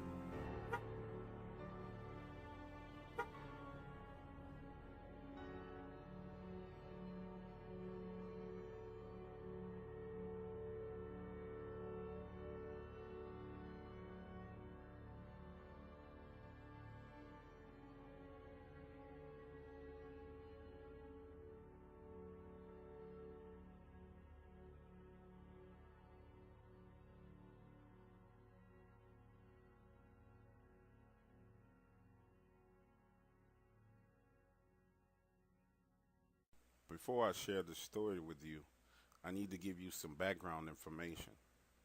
I'm a former Army Ranger with extensive outdoors experience. I fought in several different areas of the world and found myself in some hairy situations. I identified with the outdoors. Up until this encounter, I can honestly say I never had any fear of an animal in the woods. Respect, yes, but fear, no. It was the summer of 2012. I had just finished a long divorce mediation and just wanted to get away from everything. My father wanted to catch a movie that same evening, so I decided to go fishing close to the city. I had a secret fishing spot in New Orleans East that was always good to me. It was a bit out of the way, but I liked this spot. It was peaceful. I left my house at 5 a.m., headed across town, and arrived at the Little Woods exit about 30 minutes later.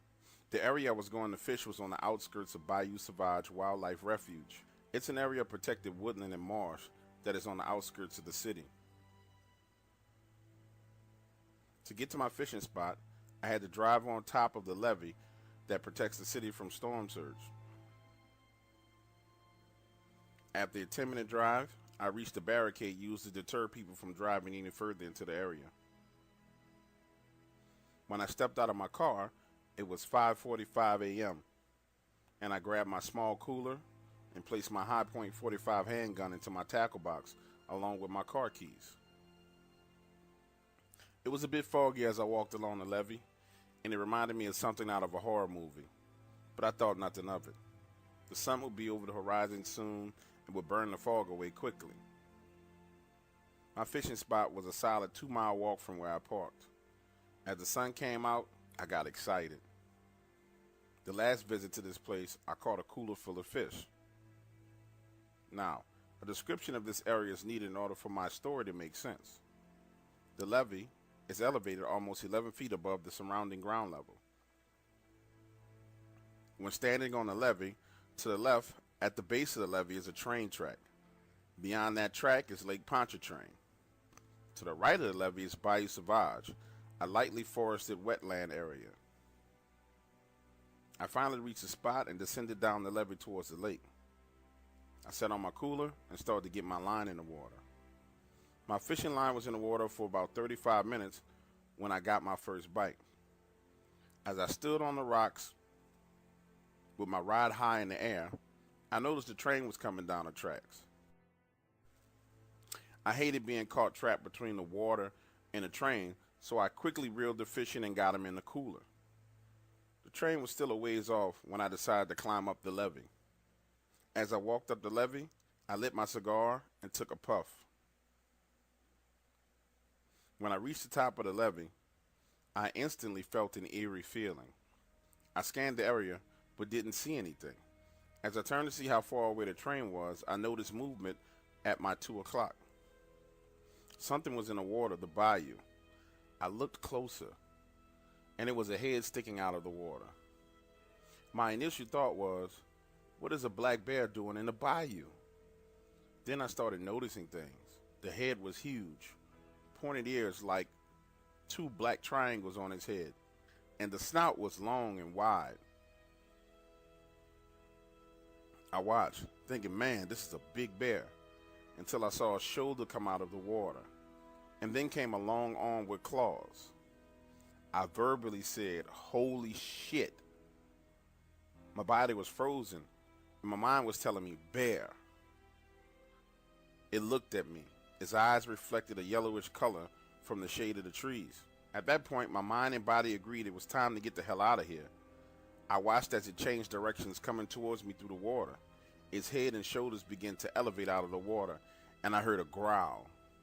This growl was nothing like I ever heard or felt before. I felt the vibration in my bones. As a ranger, I know what fear is, and this was not regular fear. This was primal fear.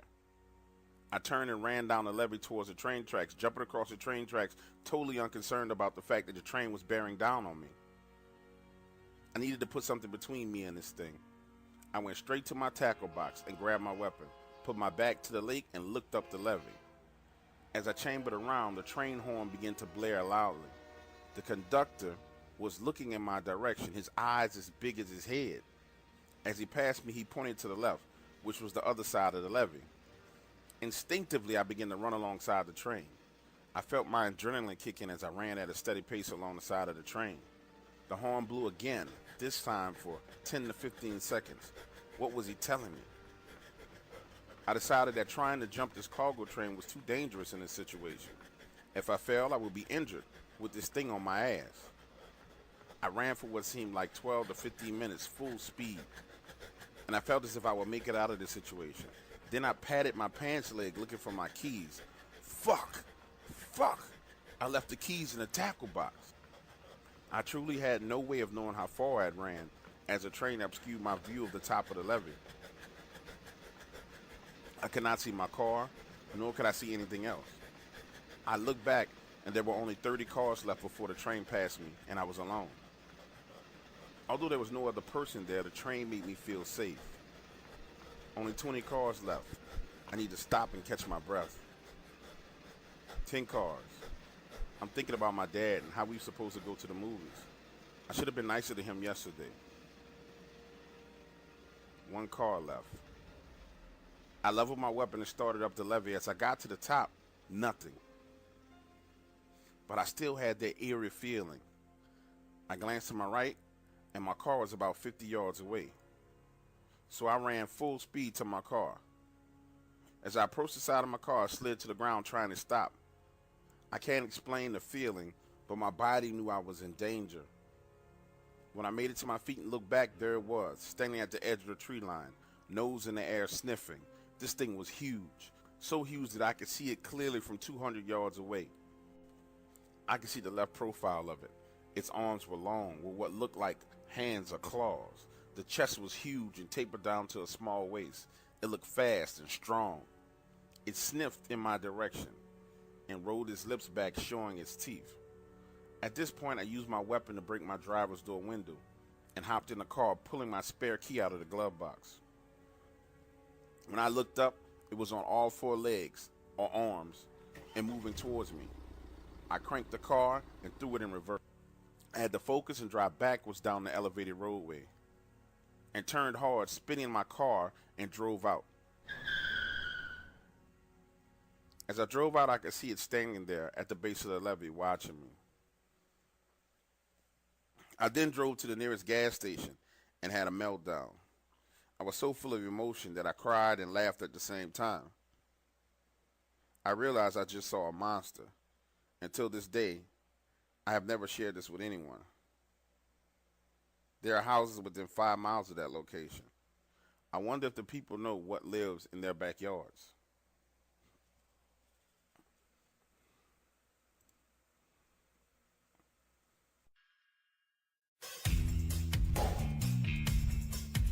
Up next, coming to the stage, is Mindy. Mindy live on stage. Put your hands together for Mindy.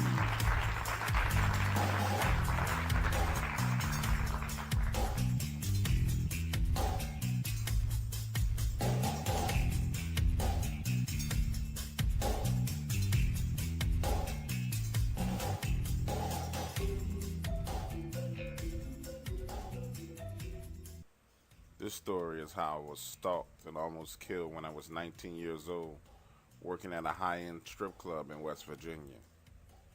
Yes, there are high-end strip clubs in West Virginia. Anyway, I was extremely wild back in those days and partied a lot. I had a pretty bad drug problem, mostly opiates, but I'd take pretty much anything. My work schedule was normally Wednesday through Saturday nights. Sometimes if I needed some extra cash, I'd pick up a day shift, but that wasn't often because men that came during the day were just flat out broke. I had a ton of regulars and a pretty popular name at this point, so my club started to have me do private parties outside of the club where I'd choose a bouncer to go with me, and I danced for whoever paid the most. I loved this because it was triple the money for half of the work. Like I said before, I had a lot of regulars who came in on certain days, tipped me very well, and brought me a lot of gifts. No big deal.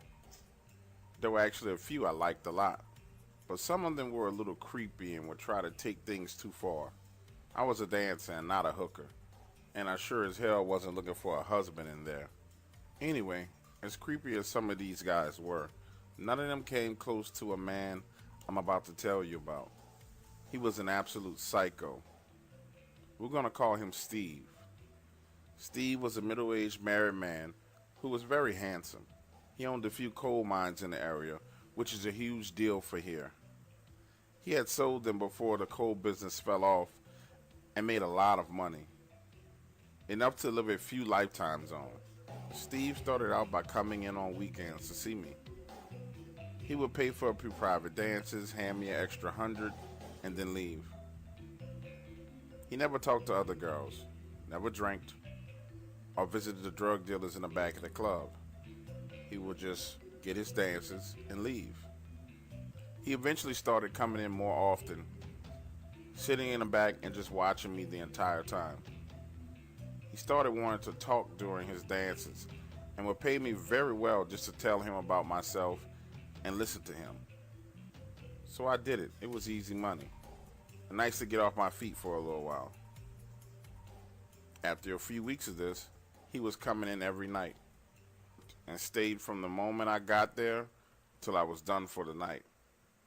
He also started to bring me a lot of gifts, sexy outfits which he wanted me to wear on stage, flowers, teddy bears, drugs, money, and tons of cards. The cards started off really sweet, telling me I was beautiful and all the BS men want to say when they want to get in your pants. Then it started getting weird.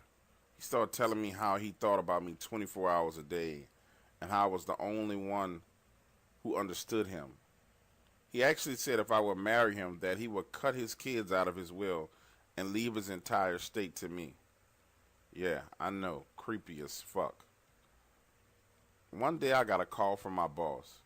A guy called and requested me for a private party, and that I needed to wear a white evening gown and my hair down and curled with black lace panties with a matching bra. I laughed and said, damn, this guy's real specific, ain't he? He said, yeah, but they're paying a lot of money, so please do it. I didn't think much of it. Guys would request schoolgirl outfits, leather stuff like that. Maybe this guy just had a little more class than the others. I called the bouncer that I always take with me and let him know what time I will be ready for him to pick me up. We always went to these parties together, so that he knew I was safe the entire time I was there. I put on the outfit the guy requested and we showed up right on time. It was a huge house in the middle of nowhere, but there were only 2 cars in the driveway, which wasn't what I expected to see at a private party. I got out with my bouncer behind me and rang the doorbell. Steve answers the door with a huge smile on his face until he saw the man standing right behind me. He gave the bouncer that "I hate you" kind of look, but then smiled again at me and asked me to come in. I asked him if he was throwing a party, and he said no, it's just us. I figured you could use a relaxing night off stage. I said, oh yeah, okay, that's nice. Well, thank you. Trying not to sound weirded out, even though I was. We went into his living room where he had candles, rose petals, champagne, and even dinner waiting. I told him he didn't have to do this. That isn't really what the private parties were. He said, well, your boss seemed to be really happy with the amount I paid to spend the evening with you. I didn't say anything else after this because I really didn't want him to call my club and ask my boss for the money back. I knew he'd end up sticking me on a day shift for a few weeks, which meant no money, which ultimately meant no drugs. I sat down with him and ate as quickly as I could, as he kept trying to get my bouncer to drink. Thank God he was on guard as I was and wouldn't drink anything. The night went really smoothly with no issues at all, till the very end when he gave me a little jewelry box.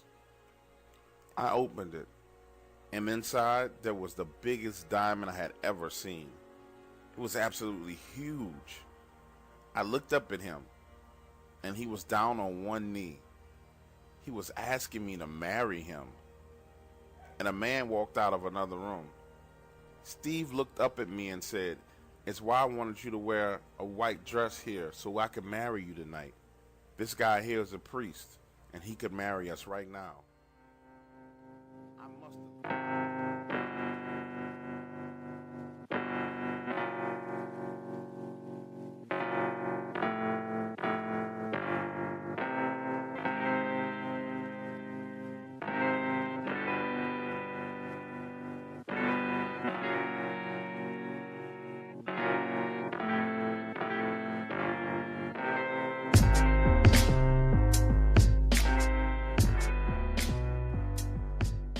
They say that Satan whispers in your ear, but who are they?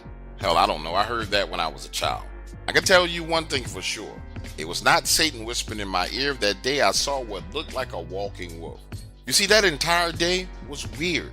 From the moment I woke up in the morning, things just felt off. You know how it is when you wake up late, iron your clothes, fix breakfast, and you're almost ready to walk out of the door. Then stupid stuff happens. In this case, you spill your coffee. It splashes off the counter, all over your clothes. And now you have to start all over, ironing everything again. And then you finally head out of the door. And if that wasn't enough, I realized that my son used my car the night before, and the tank is empty, only 35 miles of gas left with a 45-mile ride to the job site. So now I'm headed to the gas station. And when I get there, it's like everyone else needs to get gas at the exact same time. I remember sitting there, feeling this frustration come over me and looking over at the pump. I watched this mother smiling at her kids, waving into the back seat as she was pumping gas. This warm smile, pure joy on her face. And for a split second, all that aggravation and frustration was gone. It brought me back to my childhood days, remembering my mother doing the same thing. Then all of a sudden, this a-hole lays on the horn. I'm talking about bang, snaps me completely out that perfect moment of peace and drives me right into anger. Why in the hell are you blowing the horn at this woman and her kids like this? We all have to get gas. You are not the only person who needs to get gas for his vehicle. Now fast forward a few minutes later, I have gas. I'm on my way to the construction site. I had a meeting with our surveyors to walk the land. And this is where things started to get weird. I'm driving down this 2-lane highway, and the company that I was part owner in had just acquired everything along this roadway, all the frontage property. Our plan was to slowly develop it, but we needed an anchor, a place that would bring people to the area. So we decided to build a shopping mall. I'm driving along the road, coming around this sharp turn, and something tells me to slow down. Not like a loud voice screaming in the car, slow down. Just this small, still voice says, hey, slow down. And I listen, tap on the brakes.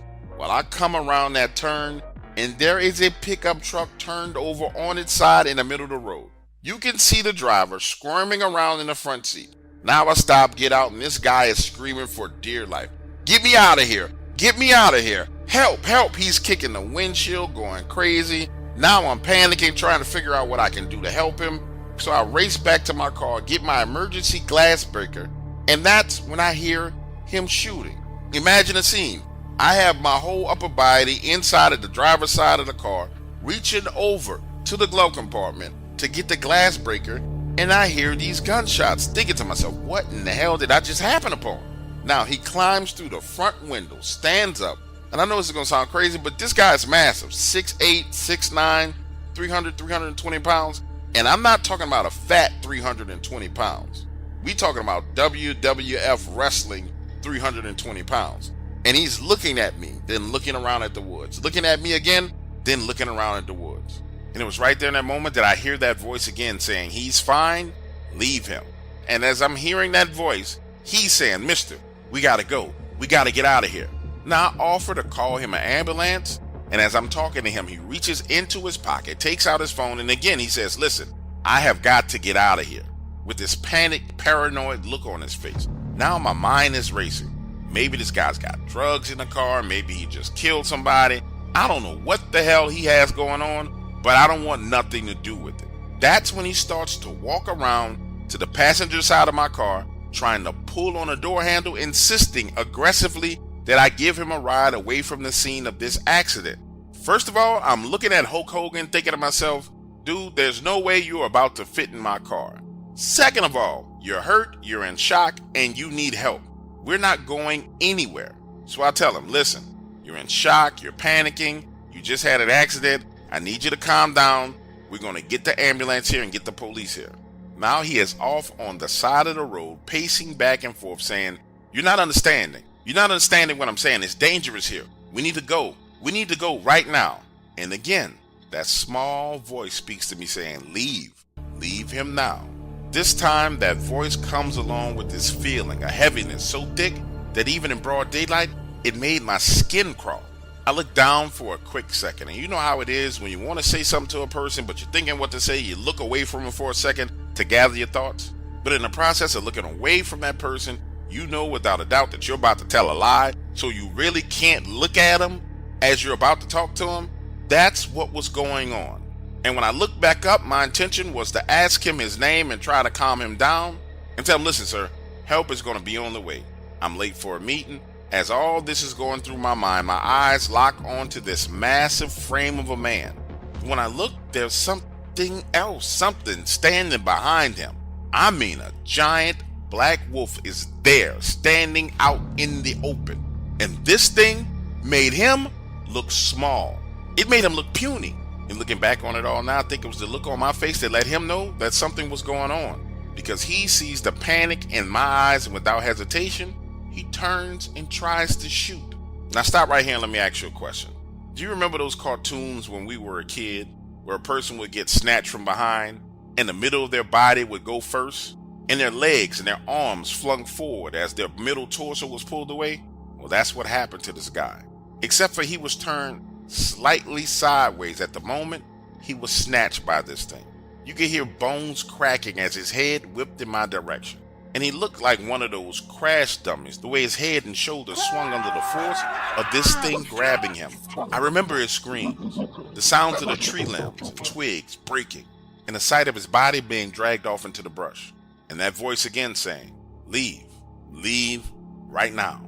Now I'm going to be honest with you, I don't quite remember if I saw it again or not, or if I just felt like whatever that was coming back. But I got into my car, made a U-turn, and sped away. Had I called 911 and alerted them to what was going on? Yes, I did that while I was on the scene. But get this, 20 minutes later, they called me back and asked me if I had seen the driver of the vehicle when I passed by this accident. Now, I didn't want to lie to them, but I also didn't want anything to do with this. So I told them he had a gun and he went into the woods. The next 4 days, I had anxiety, panic attacks, and nightmares. My wife and kids thought I had gone crazy, lost my mind. Get this, after that day, I never heard that voice again. But that day, it was clear, crystal clear.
I don't like the majority of the people in my Facebook group. And I've been in that cryptid group for about 5 years. Let me tell you something. 80% of the people in those groups are crackheads. And I don't mean crackheads in a negative way. Well, I kind of do. They're not addicted to drugs, but they're addicted to cryptids and monsters. Every day it's a new picture, a new video, and a new freaking argument. Now, when I first came into the group, I told people that I saw other things in the woods with Dogman, and I was shunned. I mean, completely ostracized. Everyone said that Dogman was this natural flesh and blood creature. But from my experiences, that was only partially true. Yes, I saw the flesh and blood version of a Dogman, but also I saw things that looked like little aliens poking their heads out of the trees. I saw other weird, crazy anomalies as well every time that I saw Dogman on my property. Well, the apprehension and the craziness in the group kind of drove me away for a while. But when I decided to come back, I befriended this one guy, and he was pretty cool, or so I thought. We talked on the phone, he seemed normal, everything was good. Over time, we got to know each other. I told him I was in Tennessee, he said that he was in Alabama, and he was a part of a research group. Eventually, they invited me to go out on an expedition with them into the woods on this private property in Alabama. Understand, I'm kind of stoked about the whole situation. I'm thinking that, all right, we'll go out into the woods, we'll go to a Dogman area. It's 6 people total. This shouldn't be a problem, right? Well, fast forward. I drive 2 hours from Tennessee down to Alabama. We get to the location. Everybody's parked. We do this tailgate meeting where we're talking about the direction we're going to go in, and we head off into the woods. We get 350 yards into these woods, and I start to see those little things in the trees. The first one I saw had a head shaped like a light bulb. It had 2 black eyes, and his face was protruding out of the tree. Now, mind you, I shared with everyone in this group during the tailgate meeting that I had seen these things. I shared with everybody in the Facebook group that these things do exist. And from my personal experience, when you start to see these other entities in the woods, it means that Dogman is nearby. But furthermore, what it means is that that particular Dogman, that's close. But furthermore, what it meant to me was that if you saw these things, that meant that the particular Dogman that you were about to encounter wasn't nice whatsoever. Now, I know you're saying to yourself, well, how did you come to this conclusion? Let me pause right here, rewind, and take you back to my own Dogman encounter. My property, 4 years ago, I'm walking in the woods, and I see the exact same thing. It's got a head shaped like a light bulb, it's got black eyes, and it's protruding out of the leaves. I see it, I know it's there, it watches me and turns its head as I'm walking by. About 50 yards later, I encounter a Dogman. This thing is all black, it's down on all fours, it is gigantic, and in the daytime, its eyes are giving off this red, glistening eye shine. Now, if you heard any Dogman encounters, then you know They're supposed to have big yellow eyes with a big black pupil. Nope, no sir, no ma'am. This thing had red shining eyes in the daytime. Stop right there, fast forward a little bit more. I go back out onto my property again. This time I'm moving along collecting firewood, and I see another Dogman. This one is hidden in the brush. You can see its eyes. They're regular yellow and black eyes, and it seemed as if it was hiding from me. Fast forward again. I'm back on my property, out collecting wood again, and I see another one of those bobblehead creatures. This time I see that same Dogman, down on all fours, red glistening eyes. It's extremely aggressive.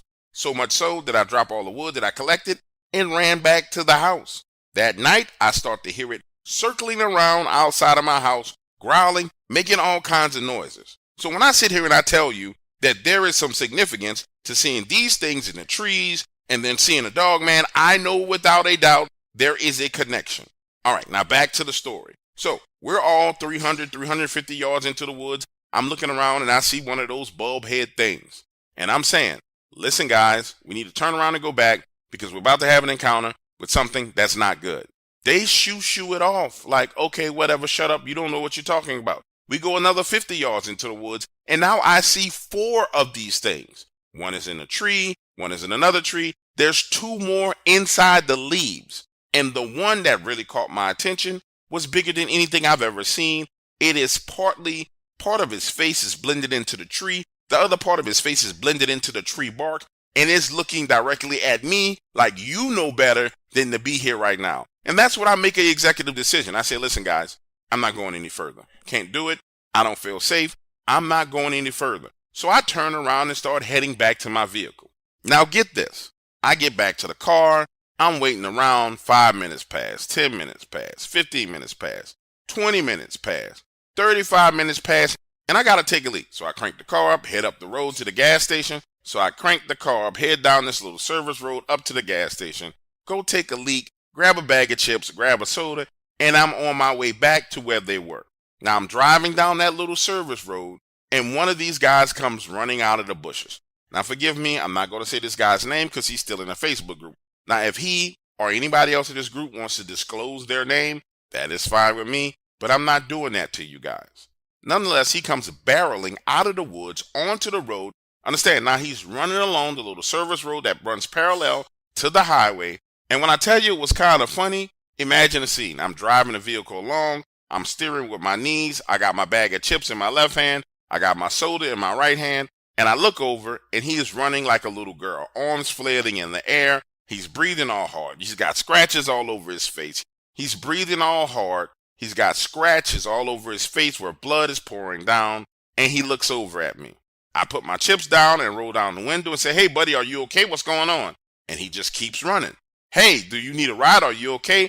And he keeps running. This running goes on for about 5 minutes. It's almost as if he does not realize that I'm riding in the vehicle right next to him. Finally, he breaks out of the trance and I said, hey, are you okay? What's going on? He stops running and looks at me with this look on his face unlike anything that I've ever seen. And he says, it's you, and leaves this long, awkward pause. I say, buddy, are you okay? What's going on? Where's everyone else? Now, I'm not sure if he was going through post-traumatic stress or shock or whatever the hell was happening in his mind, but he literally runs around in front of my car, hops into the passenger seat, and starts screaming at me, telling me to drive. I'm telling him, where am I driving to? What is going on? He says, I don't care where you go, just drive. Now, in my mind, I'm going right back to where we all parked our vehicles because clearly something had gone wrong. So I hit the gas and head right back over to where everything started. But when I get there, there's not a car parked anywhere in sight. So now I'm asking him, okay, man, hold on. What happened in those woods? But he won't answer me. He steps out of the car, looks around, and he starts to say, they left me. I can't believe they left me. They left me. He says this over and over again for like 3 minutes. And then I say, listen, man, what happened? And that's when he starts to tell me. He says that they went past, and that's when he starts to break it down for me. He tells me they kept going through those woods, and they got to the point to where they started to feel like something was there.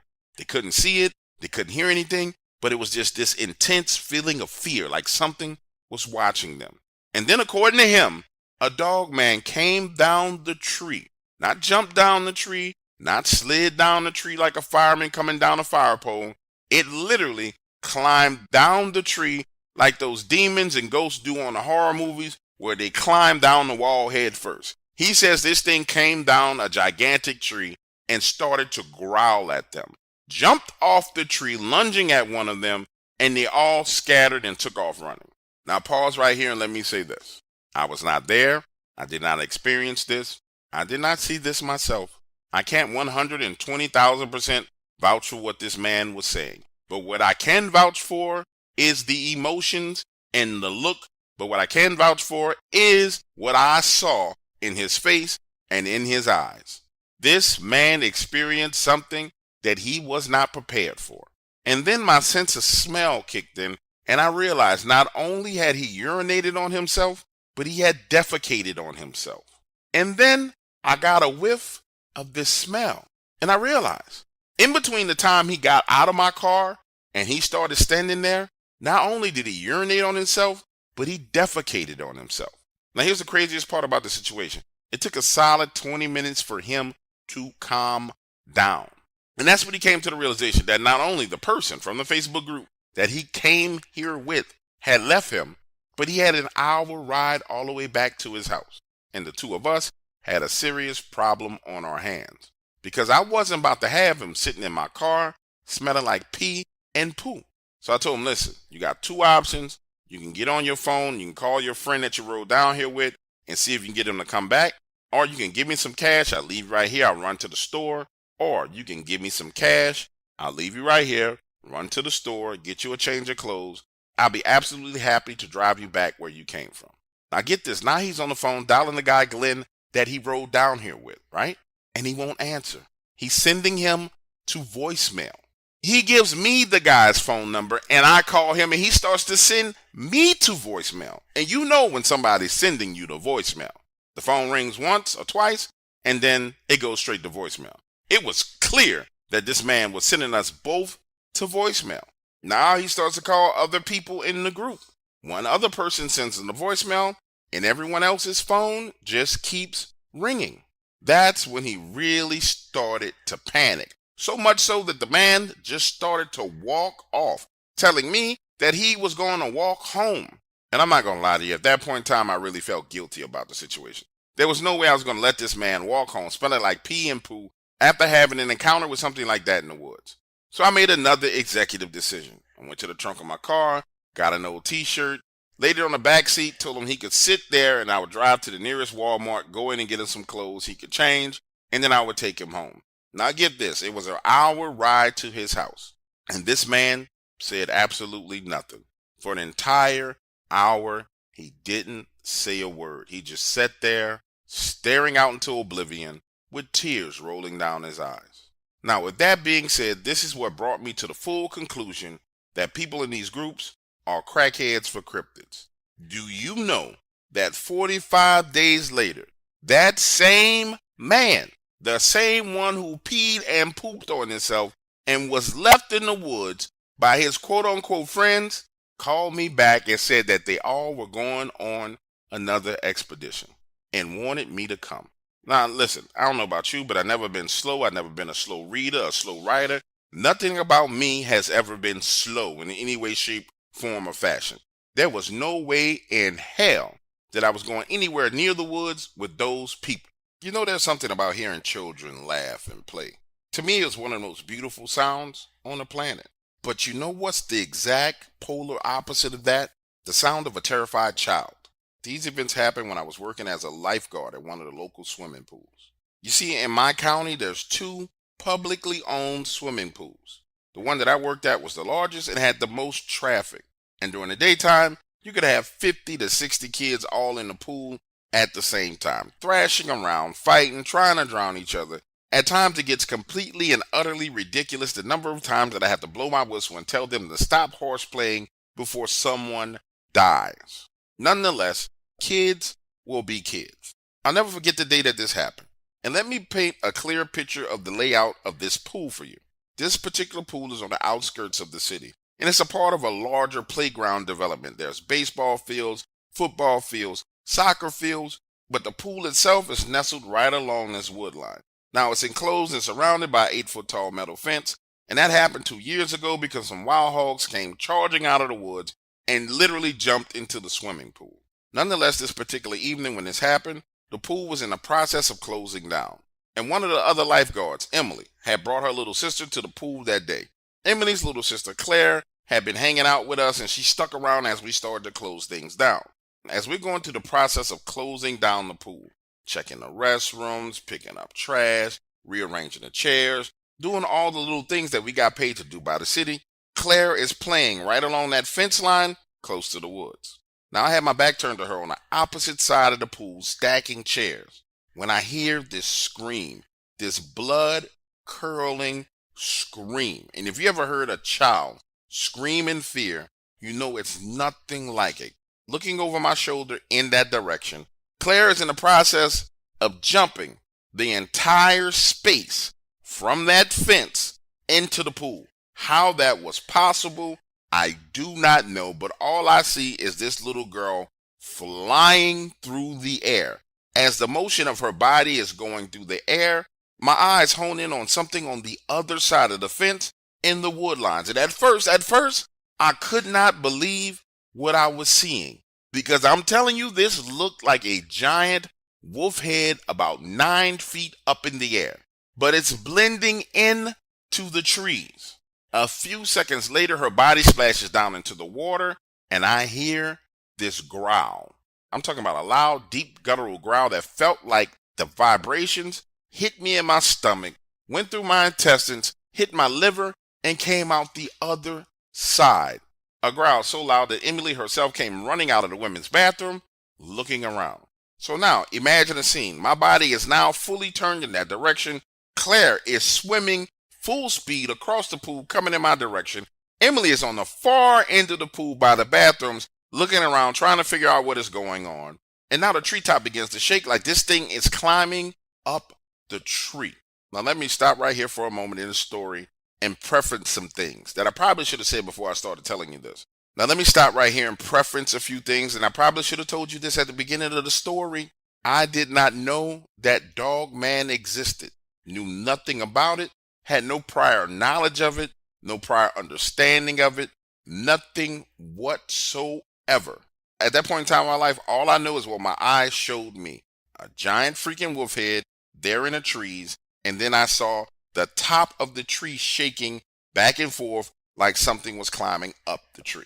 Claire is not climbing out of the pool on the side that I'm on, screaming, "It's a monster, it's a monster, it's the monster, it's a monster, it's a monster, it's a monster," grabbing me by my waist. Then she pulls me by the arm and starts trying to drag me away from the pool. Again, Emily is at the far end of the pool looking at the situation, and she takes off running. Now, if you're wondering how the entire situation ended, it ended with all of us running out of there, headed to the parking lot, getting in our cars and leaving. Not closing the pool down, not locking the gate, not doing anything. When I got home, I called the director of the facility and told him exactly what happened, and told him that it would be a good idea if he was to go over there and close the pool up. Now, if you want to hear the crazy part, here it is. The following day, we come back to the pool. The director is there, and he pulls us into the office and starts to question us, not about leaving the pool unlocked where another kid could have went in there and drowned to death. None of that. But he starts to question us about what we saw and where we saw it. After that, the pool was closed for a week, and when we finally returned back to work, that wood line that was close to the fence was completely cut back 50 yards. They had removed every tree and grinded the stumps down. Welcome to the depths of dark waters where the mysterious and the uncanny converge. So settle in, unwind, perhaps pour yourself a glass of wine, tackle those dishes, or let the soothing stories accompany your gardening. And for those navigating a long road trip, you've found the perfect companion. But a word of caution, each narrative is crafted to take you on a mental journey, immersing you in the terror and fright that our eyewitnesses have faced. Brace yourself as you step into the unknown, experiencing the spine-chilling tales that unfold in the dark corners of existence. However, fear not, for this is just a ride, a mental roller coaster through the unknown.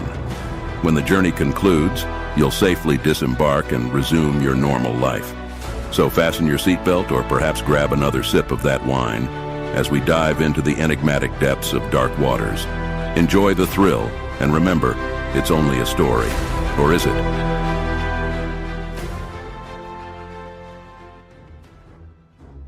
Reddit.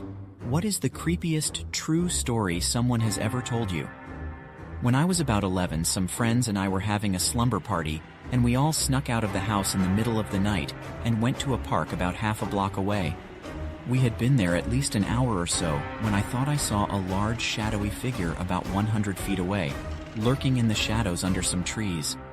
We all turned to look and stared in the shadow's direction for about 5 minutes trying to make it out. Right about when we had decided we were seeing things, the figure started running at us at top speed. We jumped up and ran back to the house as fast as we could go and locked the door. We could hear someone moving around the outside of the house, and then it began tapping on the windows. We couldn't wake anyone up since we would have had to admit we had snuck out. We spent the night huddled together in the middle of the living room, waiting to be murdered. Luckily, we weren't.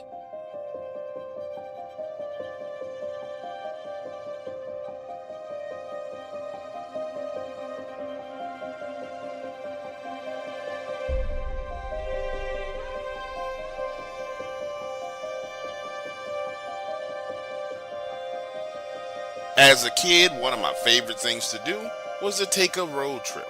I still remember my father behind the steering wheel, the sweeping turns of country back roads, the smell of fresh pine trees slithering in open windows. This particular day, we were heading to my grandparents' house. 45-minute ride on the back roads. Father hated using highways. Said the only people traveled those highways were fools in a rush and lazy people who wanted to stay in bed too long and didn't know how to manage their time. It's a sunny day, not a cloud in the sky. I remember the sun was that bright yellow, not like this scorching white-hot sun we have these days. We're riding along the road and see a man standing there waving us down. He's got hunting clothes on, olive green vest, brown pants, green cap on his head. As we approach, he steps into the road. Father slams on the brakes, and then I notice he's bleeding, blood running down his sleeve, his wrist, onto the hood of the car. Help me! Help me! This look of dread in his eyes. I never seen a man look like that before. Father jumps out of the car. He grabs him, pushing my father back towards the driver's side door, telling him we needed to go. As the two of them are tangled up in this tussle, him trying to force himself and my father back into the car, a rifle comes flying out of the wood lines. Remember the old school wooden boomerangs? That angle that they were created with? Well, that's how this rifle was bent. It comes flying out of the wood lines, spinning right over the hood of the car, and clocks this man on the side of the head. And right then and there is when I first saw Bigfoot. It's standing right outside in the open, huge chest, no neck, muscular shoulders, slim waist, looked like a giant human mixed with a freaking baboon. It's bleeding from its waist and has this huge wound. Then it decides to roar and scream so loud that it hurts my freaking ears. Understand, when this happened, I'm a 9-year-old child. I remember closing my eyes, the car door closing, us speeding off, my father's breathing. It was so heavy. Can't say how fast we drove because I had my eyes closed, but it was above the speed limit for sure. And secondly, we had to be going super duper fast because I remember the car sliding to a stop in my grandmother's driveway. Father getting out and pulling me out of the car, taking me into the house. Then my grandmother on the phone with the sheriff, him coming to the house about an hour later. They're all standing outside talking. I'm upstairs listening through an open window, and the sheriff saying, yeah, we went out there and found the rifle, but there's no body there. All we found were bloody drag marks across the road. You think it took him? My grandfather says. The sheriff replies, well, if he shot it or hurt it, yes, sir, it probably did take him. Not much we can do about that. But it's hunting season. Yes, sir. But what can we do? We still don't even know who the hell he was. Now, when all of them come back inside, I questioned them, asking them about the sheriff, and they refused to talk to me. It wasn't until about a week later when I decided to draw what I saw through that window that my dad explained to me what it actually was. A Bigfoot, the woodsman, this giant race of people that lived in the woods of Kentucky. He told me, if I ever see one of those things, I need to carry my ass in the opposite direction, just like he did.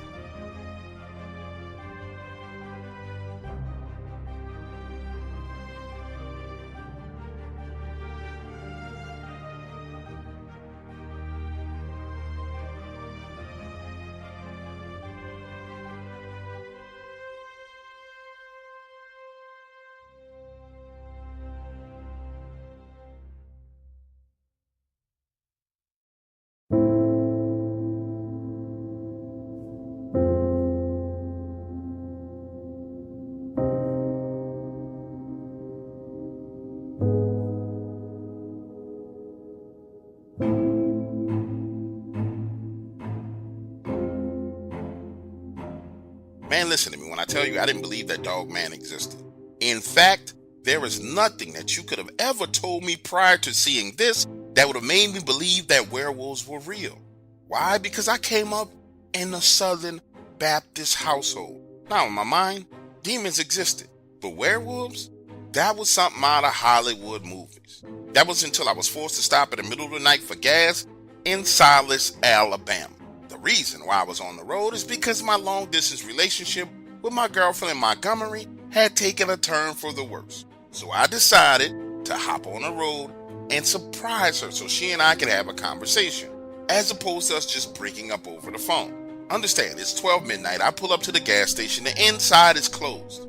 I hop out of the car, take my debit card, swipe it, pull the pump, and start pumping gas. Standing there, leaning on the car, cell phone in hand, scrolling, looking at our photos on Instagram, I'm thinking to myself, you know what? If you're going to break up with me, you're going to have to see me before we break up. I'm not going to make it easy on you just to dump me and move on to the next guy. Imagine the scene. I'm standing there immersed in my thoughts when I hear what sounds like someone kick over a metal can around the side of the building. But looking in that direction, there's no one there, so my attention turns back to my cell phone. A few seconds later, my attention is diverted to the gas pump itself as I realize that it's costing me damn near $60 to fill up my tank. And that's when I see movement out the corner of my eye. Now, I don't know about you, but every time I found myself in a situation similar to this, I'm always thinking it's a carjacker or a robber. Never, ever, ever would I believe that it was a freaking werewolf. Now, opening my driver's side door, reaching into the side panel, drawing my 9mm, I say, hey, listen, I don't know who you is or what you want. I just need some gas. It don't need to be no shootout out here. Let me get my gas and go on about my business, or we gonna get to shooting. Just then, as the word shooting comes out of my mouth, I hear the pump clicking, signaling to me that the tank is full. So now, imagine the scene. I'm taking the nozzle out, putting it back where it belongs, closing my gas tank, and sliding my body back into the driver's seat. When my butt cheek hits that seat, I hear the noise again, except for this time, it's coming from behind me. And honestly, now I'm afraid because I know this is not happening by accident. So I quickly crank my vehicle up, pulling off onto the roadway. And that's when I see it. You know how at the gas stations, they have the little panels up above the pumps where they do the marketing where it says Shell or Exxon. Those huge metal bars with the signs attached to it. Well, I'm looking through the rearview mirror and I see what looks like a freaking hyena. But this ain't no little bitty hyena up on top of that metal. And listen to me when I tell you this. The level of fear and adrenaline that flushes through your body when you see something like that. Oh my God, I felt like I was having a heart attack. Now listen to me when I explain this to you. The most terrifying thing of it all is that this happened at the height of the coronavirus outbreak. Everybody was afraid. Nobody was outside. The roads were empty. And looking back on it now, had that thing decided it was going to take and eat me, the only thing they would have found was my car. My black ass would have been a goner.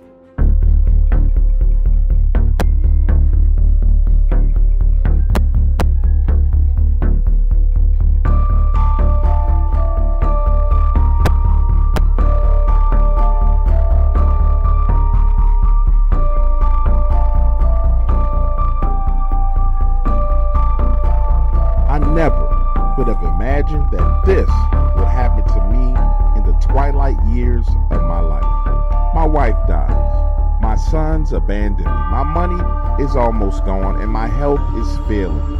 How did I get to this point? Mistakes. Many mistakes. Now I find myself alone on my family land in Kentucky. Hard to believe that I used to be one of the most powerful men in the state. When I tell you I have nothing, I mean I have nothing but this house and the property that my grandfather left me, 65 acres. And at my age, it's hard to maintain that type of land. Now, the first time I realized I was not alone out here in these woods was the day I decided to smoke some chicken. I placed 4 whole chickens in a smoker, went inside, took a nap, came back, and 2 of those chickens are missing. Understand, my smoker is an iron box, and you literally have to use your hands to open it.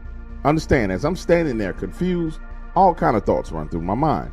I know for a fact I put 4 chickens in this smoker, but I could not come up with any kind of explanation for why 2 of them went missing.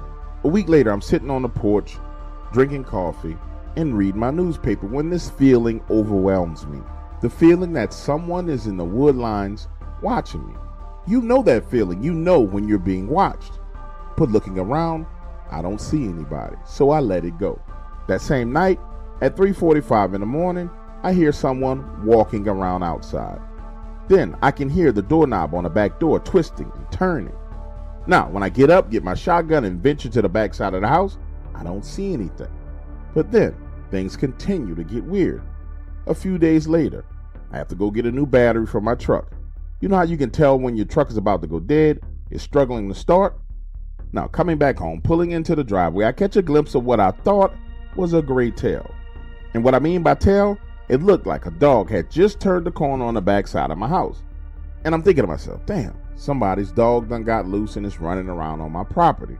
So I drive around the back side of the house and I see what looks like a large, gray, skinny wolf. And by skinny, I mean meat and bones, starving, skinny wolf, walking on 4 legs, limping back into the wood line. Now, honestly, seeing this wolf was kind of comforting to me, because at least I had a way of explaining what happened to my chickens. Never mind the fact that this wolf would have had to open the door. Listen, at that point in time, I just justified it all away. Never mind the fact that the wolf would have had to open the iron door and get in there and get the chickens. It just kind of all made sense to me. So I justified it away, saying, look, you left the door to the smoker open, went inside, took a nap, the wolf hopped up there, grabbed 2 chickens, and went on about his business.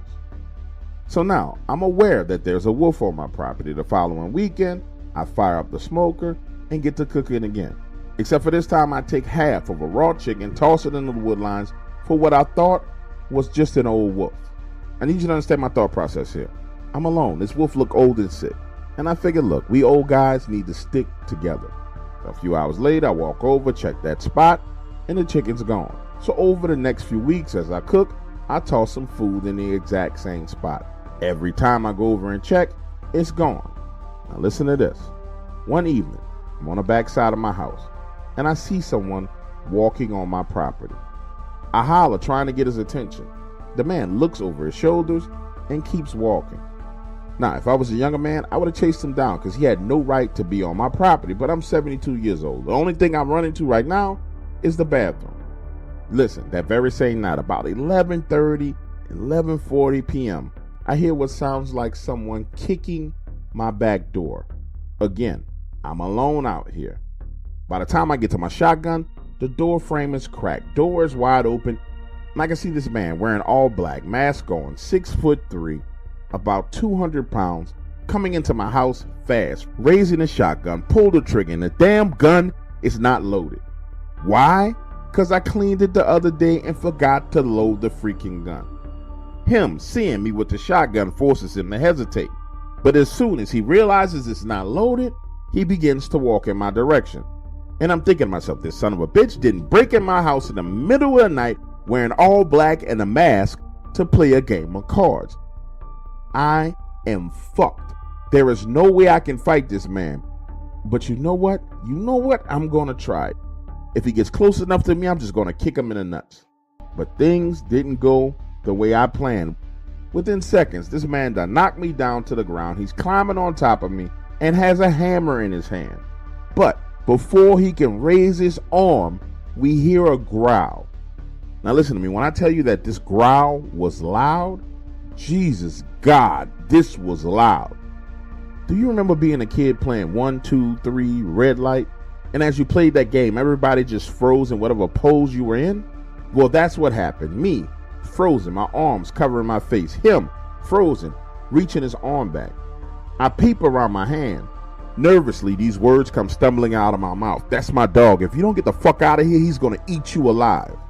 Listen, I don't have a dog, but that was the first thing that came to my mind. Then it growls again, but louder, and that growl morphs into a roar. I swear to you, it sounded like a freaking dinosaur. He jumps up, turns around, and runs out of the door.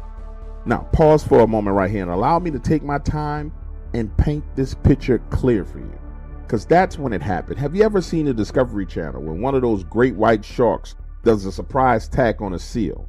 They just explode out of nowhere, hitting the seal, and it's gone. Well, that's what this animal did to him. As he's running out of the door, you see his body running out of the door. The next second, it's like he's got hit by a wrecking ball. I watch as his body is literally in one smooth motion picked up and shifted straight to the right, out of sight. And by the time I get up, move to the back door, peeping out, all you can hear is him screaming and hollering in the woods. Now, to make sure you understand exactly what I'm saying, this happened fast. So fast that all I saw was a quick glimpse of gray fur. Listen to me, there are no words to articulate what I was feeling and thinking in that moment. Was I afraid? Yes. The adrenaline pumping through my body was giving me a headache. My heart was racing. My eyes literally felt like they were going to burst out of my head as my brain tried to process this shit that I saw. The only thing I could think to do was to close that back door, go get a 2x4 and nail it shut. Then I got in my truck, left, and ended up spending the night sleeping in my truck in the Walmart parking lot 18 miles away.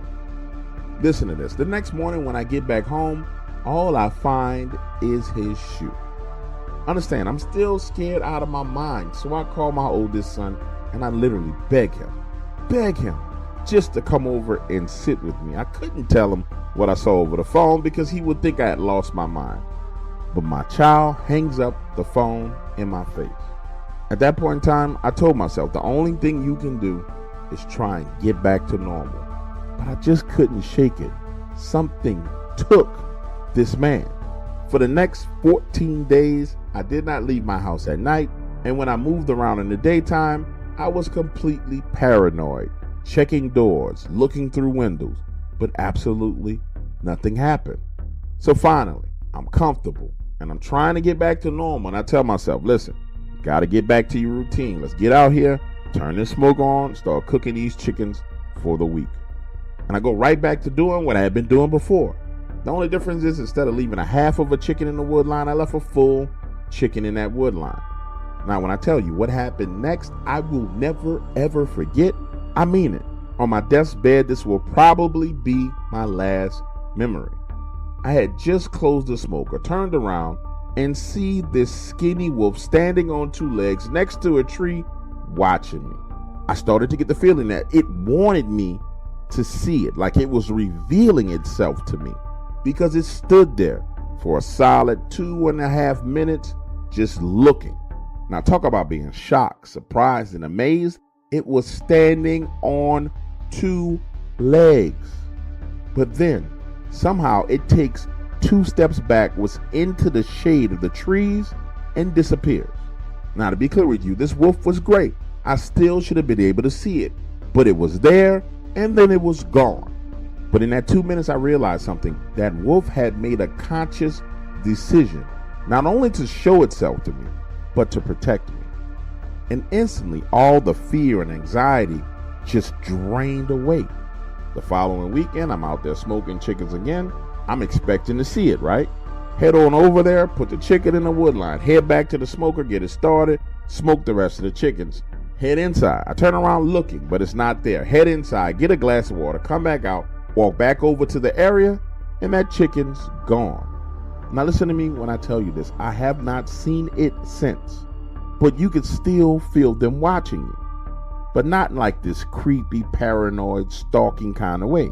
It's kind of like when you were a kid and you went to the park with your parents.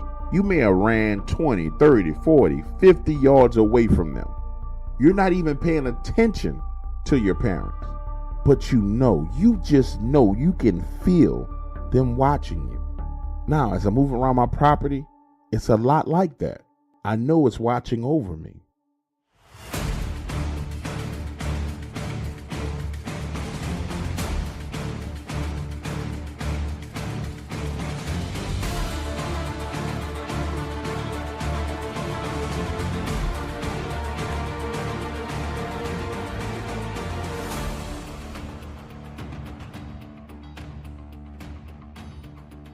It all started with my mom fussing. Boy, didn't I tell you to take that damn trash out? Nah, my mom wasn't one of those new school moms. She was straight up old school. I'm talking about take off the belt and whoop your ass old school. So I put down the Nintendo, grabbed the trash, head outside, down the steps, into the parking lot, over to the dumpster, and in the direction of the dumpster on the far side of the lot. Now, as I'm walking along, I start to hear this breathing sound, but not a normal breathing like a man breathing. This sounded more like someone breathing and gargling water at the same time. And this fear jumps inside of me. I'm talking about the feeling that you need to run and get back inside of the house. So now I'm sprinting towards the dumpster, garbage bag held close to my chest, jumping, shooting that entire garbage bag like Kobe Bryant over the fence into the dumpster, landing on the ground, turning around, sprinting back in a direction towards my front door. And as I glance over to the wood line next to the apartment, that's when I see it. 8 feet tall, naked, pale skin, body like a man, no male genitals.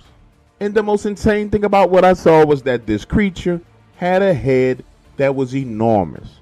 Back then, we used to make fun of people and say that they had water heads. But no, this thing's head was the size of 3 normal man's heads. Listen to me when I tell you, I'm running full speed, head turned, looking in its direction, and you know those little concrete blocks that they put in the parking lots? They're normally sprayed yellow. The ones that they put in place to keep your vehicle from moving too far forward? Well, I trip over one of those, slam into the wall, hit the ground, roll around, and when I stand up and look in that direction again, it's now moved from the tree line and is halfway across the parking lot coming in my direction. Afraid, confused, and scared out of my mind. Now my hands are on the wall trying to climb back up, and as I turn that corner headed towards my front door, I see my next door neighbor Marshall. He's standing outside, leaning on a brick wall, smoking a cigarette, and I'm like, dude, get inside. There's something in the parking lot. Come on, hurry up. Get inside. Now listen to me. I felt like that was all the warning I needed to give him. I didn't need to explain to him what I saw.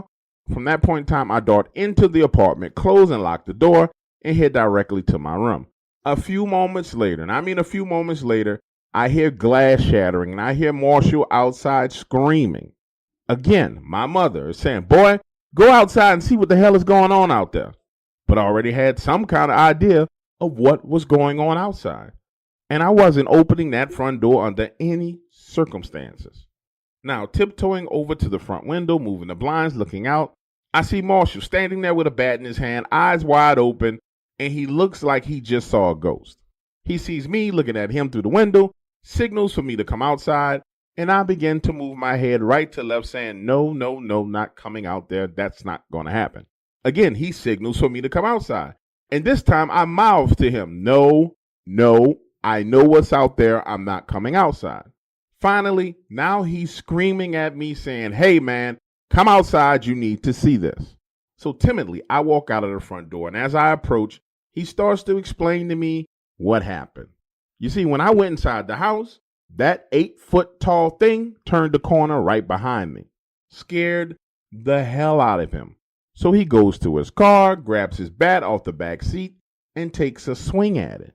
Now get this, he tells me, when that bat made connection with its flesh, it began to absorb the bat itself. So much so that he had to literally yank the bat from inside of this creature's body. He swung at it again, hitting it in its head, and that's when it turned around and went in the other direction. Now listen to me. Back in those days, we lived in a very small town, and I had never ever heard of anything paranormal happening. In fact, I have never heard of anything paranormal happening in that town. But it was just my luck. And that figures because I've had bad luck all my life. And it was just my luck. I run into a big, gigantic, pumpkin head monster. Have you had an encounter with the elusive cryptid known as Dogman? At huntdogman.com, we document sightings and expeditions searching for proof that this beast exists.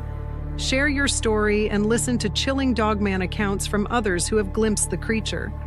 Learn about upcoming outings you can join to hunt for evidence. Uncover the truth about Dogman at huntdogman.com. Do you crave adventure off the beaten path? At erieexpeditions.com, we take you on guided tours of the world's most haunted, cursed, and mysterious locations. Visit castles, asylums, murder sites, and more on our one-of-a-kind excursions into the dark unknown.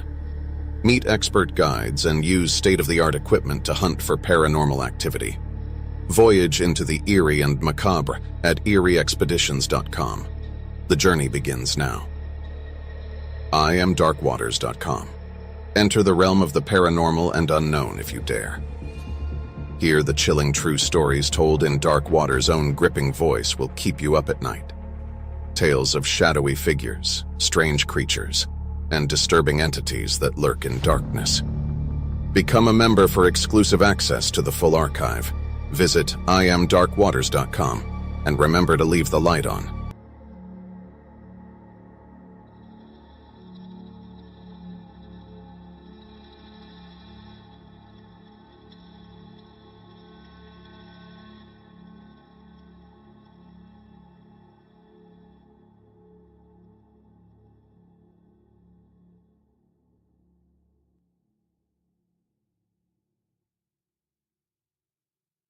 I'm home alone when the power suddenly goes out.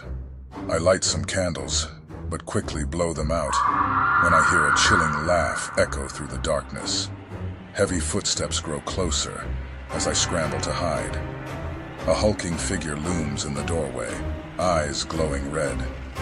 This monster has me trapped. Dark Waters is not your typical fast food joint for paranormal stories. It's a 5-star establishment. Each story is meticulously prepared, much like an award-winning chef crafting a meal for discerning guests. The decision to revisit past episodes isn't about recycling content. Rather, it's an opportunity to savor the richness and depth of these tales. Just as a chef might bring back a beloved dish, these reruns allow listeners to relish the intricacies and nuances of the stories. It's about delivering a premium experience, ensuring that every narrative is savored like a fine dining experience rather than consumed in haste. So when you encounter a rerun, consider it an encore presentation of a masterpiece, inviting you to rediscover the flavors and thrills that make Dark Waters a paranormal feast for the senses.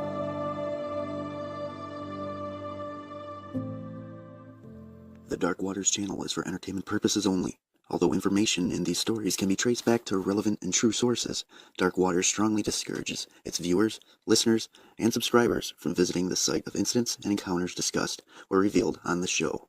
In other words, we will not be held responsible if you are attacked by a dogman, molested by a bigfoot, bitten by vampires, chased by chupacabras, abducted by aliens, accosted by the men in black, investigated or arrested by the local law enforcement, CIA, FBI, NSA, EPA, BLM, or another alphabet group, whether on U.S. soil or abroad. Thank you for tuning in, and enjoy the show. America is home to a centuries-old legend. A hominid creature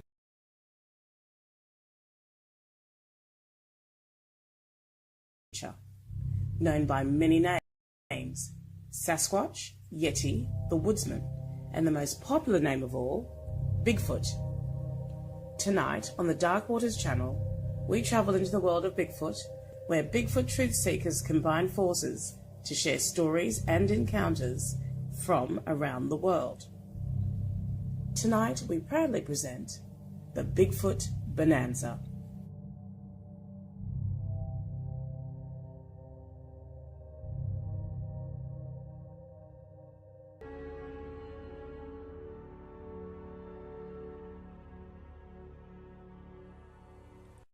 My farm is located just south of Shreveport, Louisiana, and I inherited it from my grandfather 5 years ago. Since that day, I've grown the business to another level. One of the only commercial farms here that does more business than mine is Mahaffrey. And Mahaffrey is one of the powerhouses of Louisiana farm to food industry. Here on my farm, I grow everything: pasture-raised chickens, pork, beef, vegetables. I employ 32 people and have over $4 million worth of equipment here. Needless to say, I was very nervous when all this activity began to happen. It started about 3 months ago when Jordan, my guy who manages everything to do with poultry, came into the house. He had this weird look on his face. Jordan is responsible for making sure everything goes well with my chickens, that the eggs are collected on time, that they get out and get exercise. He told me that as he let the chickens out for the day, he was walking around the fence line and noticed something strange. He said that he saw these tracks that looked canine, and that the tracks circled the perimeter of the fence and then led back into the woods. According to Jordan, these tracks were huge, and whatever it was must have been a big dog on all fours. Standing in front of me, Jordan was clearly disturbed by these prints and insisted that I come take a look. So we drove out to the spot near the chickens and walked the fence line. Initially, when he said big dog prints, I thought he was just talking about a big dog. But these prints were massive. This was like nothing I'd ever seen around my farm before. I now understood why he was so worried, but there was absolutely nothing I could do. And being crazy enough to try and track an animal that size into the woods, he's just looking for trouble. A few days passed and Jordan forgot about the prints, and I turned my attention to this upcoming inspection that I had with the Department of Agriculture. You see, 6 months ago when I was going through my divorce, I fell way behind on paperwork. And luckily, I was able to talk to the inspector into giving me a re-inspection, allowing me more time to submit the proper documents. It was 3 a.m. in the morning, the day of the inspection, and I had been working all night to get the reports finished and the paperwork filled out for the DOA when I heard a ruckus out at the cow pasture. See, my farm is wired for video and sound, so I went to my little video monitoring room to see what the deal was.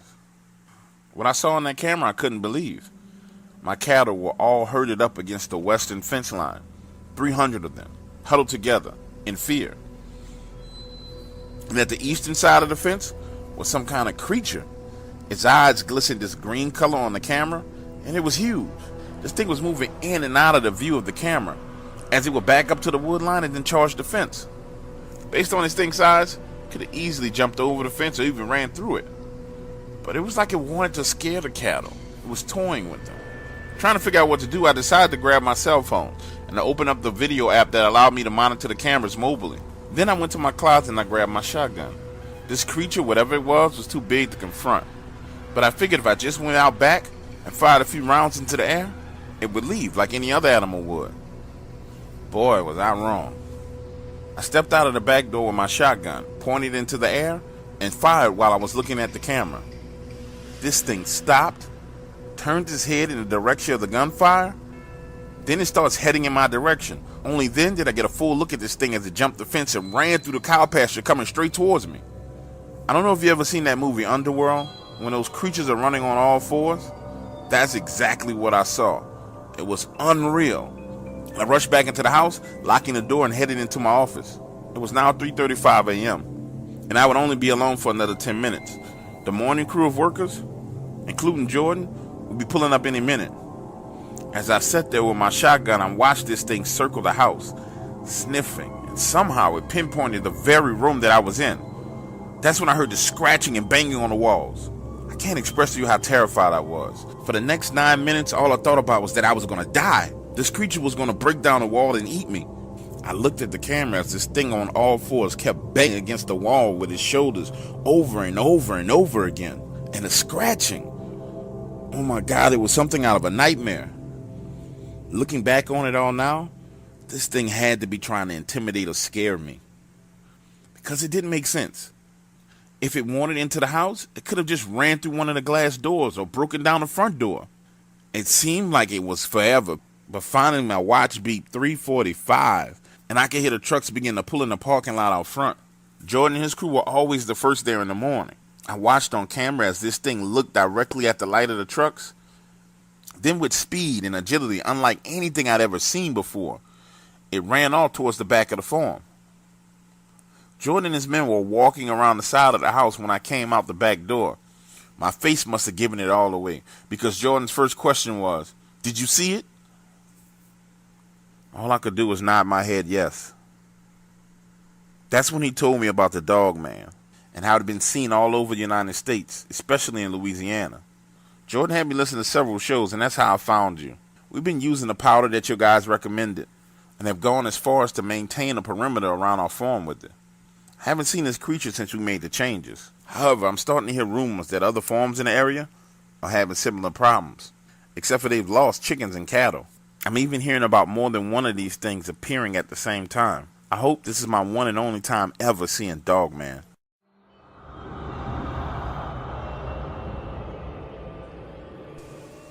I'll never forget my first time seeing a Dogman.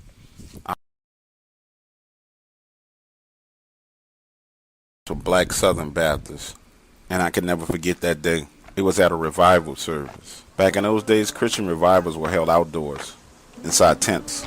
And to paint a clear picture for you, if you can imagine being outside on a hot summer day with a huge white tent set up, rows and rows and rows of chairs, a makeshift stage, and people were heavy in the worship. This is my first time going to a revival, although I've been dragged in and out of church every Sunday my entire life.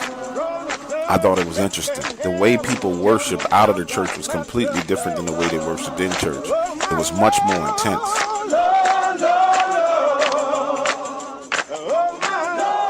And I could never forget the sound of that day. The revival had started at about 3 o'clock and had gone on for hours. And right as the sun began to set and the pastor started doing the altar call to save souls, something weird started to happen.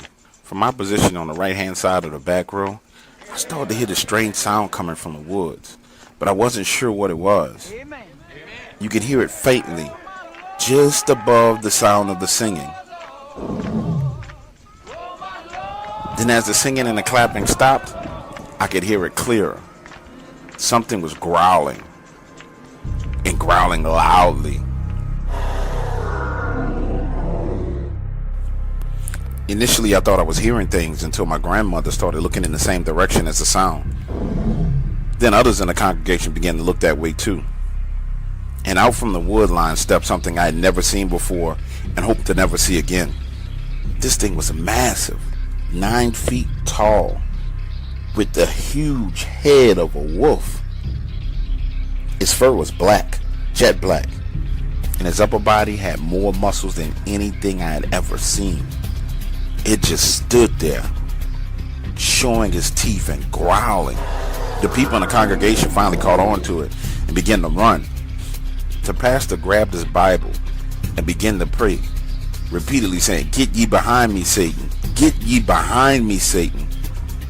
Until one of the deacons grabbed him by his collar and pulled him, yanking him off the stage. Everyone ran back to their cars and fled the area. I never knew exactly what that was that I saw until I heard you on Coast to Coast AM talking about the Dogman. I'm sure that not only did I see a Dogman, but 200 other people. When I was told by my friend that you were not critical of him when he told you about his Dogman experience, at first I was skeptical.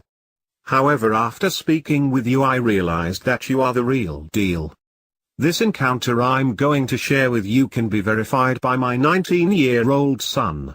Both my son and I are what you call Cajuns here in Louisiana. I spend the majority of my free time hunting and fishing in the bayous of southeast Louisiana. Per our agreement I am not disclosing exactly where this happened. I still have to live and work in this area, but I will do my best to paint a clear picture of the surrounding. It was early August and my son and I had spent the entire day fishing. I have an 18-foot Alumacraft boat with a Yamaha 40 motor. On the front I mounted a trolling motor. It is a Minnesota Cota 45-pound thrust battery-powered setup. The max speed on this motor with 2 people on my boat is 12 miles per hour through calm waters. It was just turning dark when our encounter began. The Yamaha 40 motor on my boat was noticed also. My son and I always tried to get out of the bayous before dark. As expected, the Yamaha 40 was stalling and slow to crank up. As I pressed the ignition she wouldn't turn over. We didn't want to flood the engine, so instead we began using the trolling motor to travel along the bayou to head home. It was no big deal, we had done this many of times. It did mean that a 20-minute drive through the bayou would now take an hour. We were rounding a bend near the levee when everything went quiet. My son brought it to my attention. "Papa, listen," he said. "Everything is so quiet." There was not a sound, no birds, crickets, no fish splashing. The only sound was the steady hum of the trolling motor. In order for you to understand what happens next, I have to explain the area we were in. The levee is for storm surge protection. It's 12 to 15 feet tall in spots along this waterway. The levee is on our left-hand side. On our right-hand side is primary forested wetland. The bayou.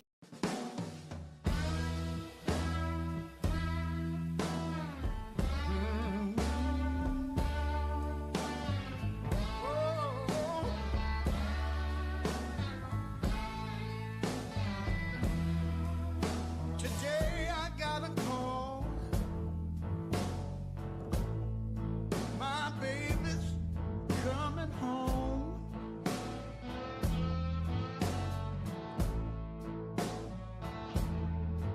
Today I got a call. My baby's coming home.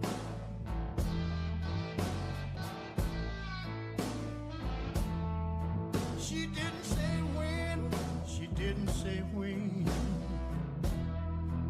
but at least I got her on the phone. What's up, ladies and gentlemen? It's your boy Dog Waters with another episode of Out of Left Field.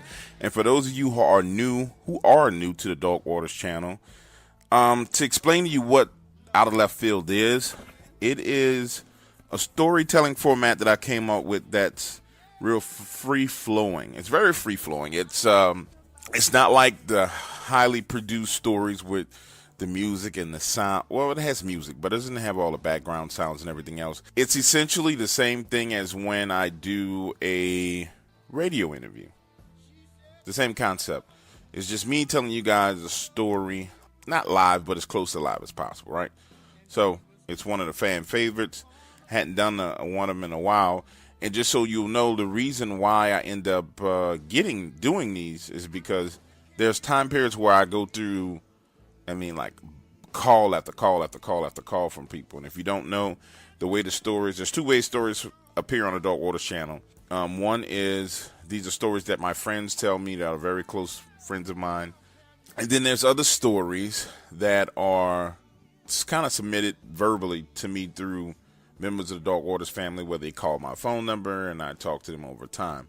So there's three ways. And then the third way is that some of the stories from Phantoms and Monsters blog, which we have a monetization agreement with, are put on the channels as well. So some of them are super high format, like Bigfoot expedition in Alaska, killing Bigfoot, or Siege of Lock and Ranch, or then it kind of dumbs down to 3 scary stories, 4 scary stories, blah, blah, blah, blah, blah. And then you get, so Out of Left Field, that's an explanation for you. Boom. So I've been talking to, you guys got to forgive me for the kind of heavy breathing, but it's kind of stuffy.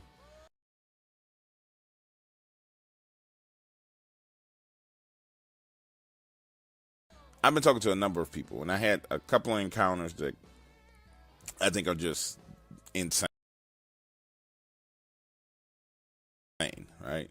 As you guys know, I do not like dealing with the demon possession, whole demonic thing, but I did have the occasion of running into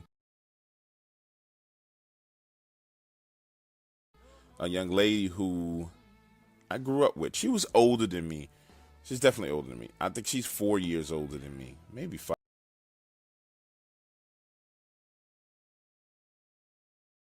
5 years older than me. But her brother and I used to be childhood friends. So I ran into her at Mardi Gras. Just, most random thing on the planet. And I almost didn't recognize her because she had so many tattoos and 4 or 5 children with her. And she told me that her brother was in federal penitentiary. So she says, hey, give me your phone number. My brother would like to speak to you. And I'm like, all right, cool. And I'm not giving you the guy's name. I'll give you one of his aliases. His alias is Magnolia Red. Or one of his aliases, Magnolia Red. So I give her my number. Come home. A couple of days pass. Rings. I get a call from a correctional facility. You know that call is a collect. And so I take the call. And it's this guy that, man, you know, I literally grew up with. I mean, we played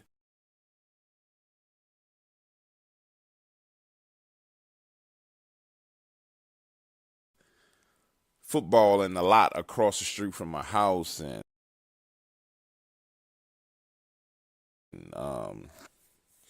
And so we're just talking, you know. And he's like, man, you know what you've been up to, how you been. And I'm telling him that I'm sorry that, you know, you're in this situation. I didn't even know that he had gone up. I didn't ask him what he went to prison for because I kind of got an idea already, because based on how he was as a kid, I can imagine to, you know, some of the things he did. But anyway, moving forward. Phone call one is just kind of us just chopping it up. At the end of that call, he says, hey, man, you know, do you mind if I call you because it gets a little lonely in here? Do you mind if I write? Would you write back, or would you send me a letter? Boom, boom, boom. Can you send me some magazines? You know, just he trying to get stuff. And I'm cool with it, you know, because I mean, he's not the only friend I have in there. So he calls back 2 days later.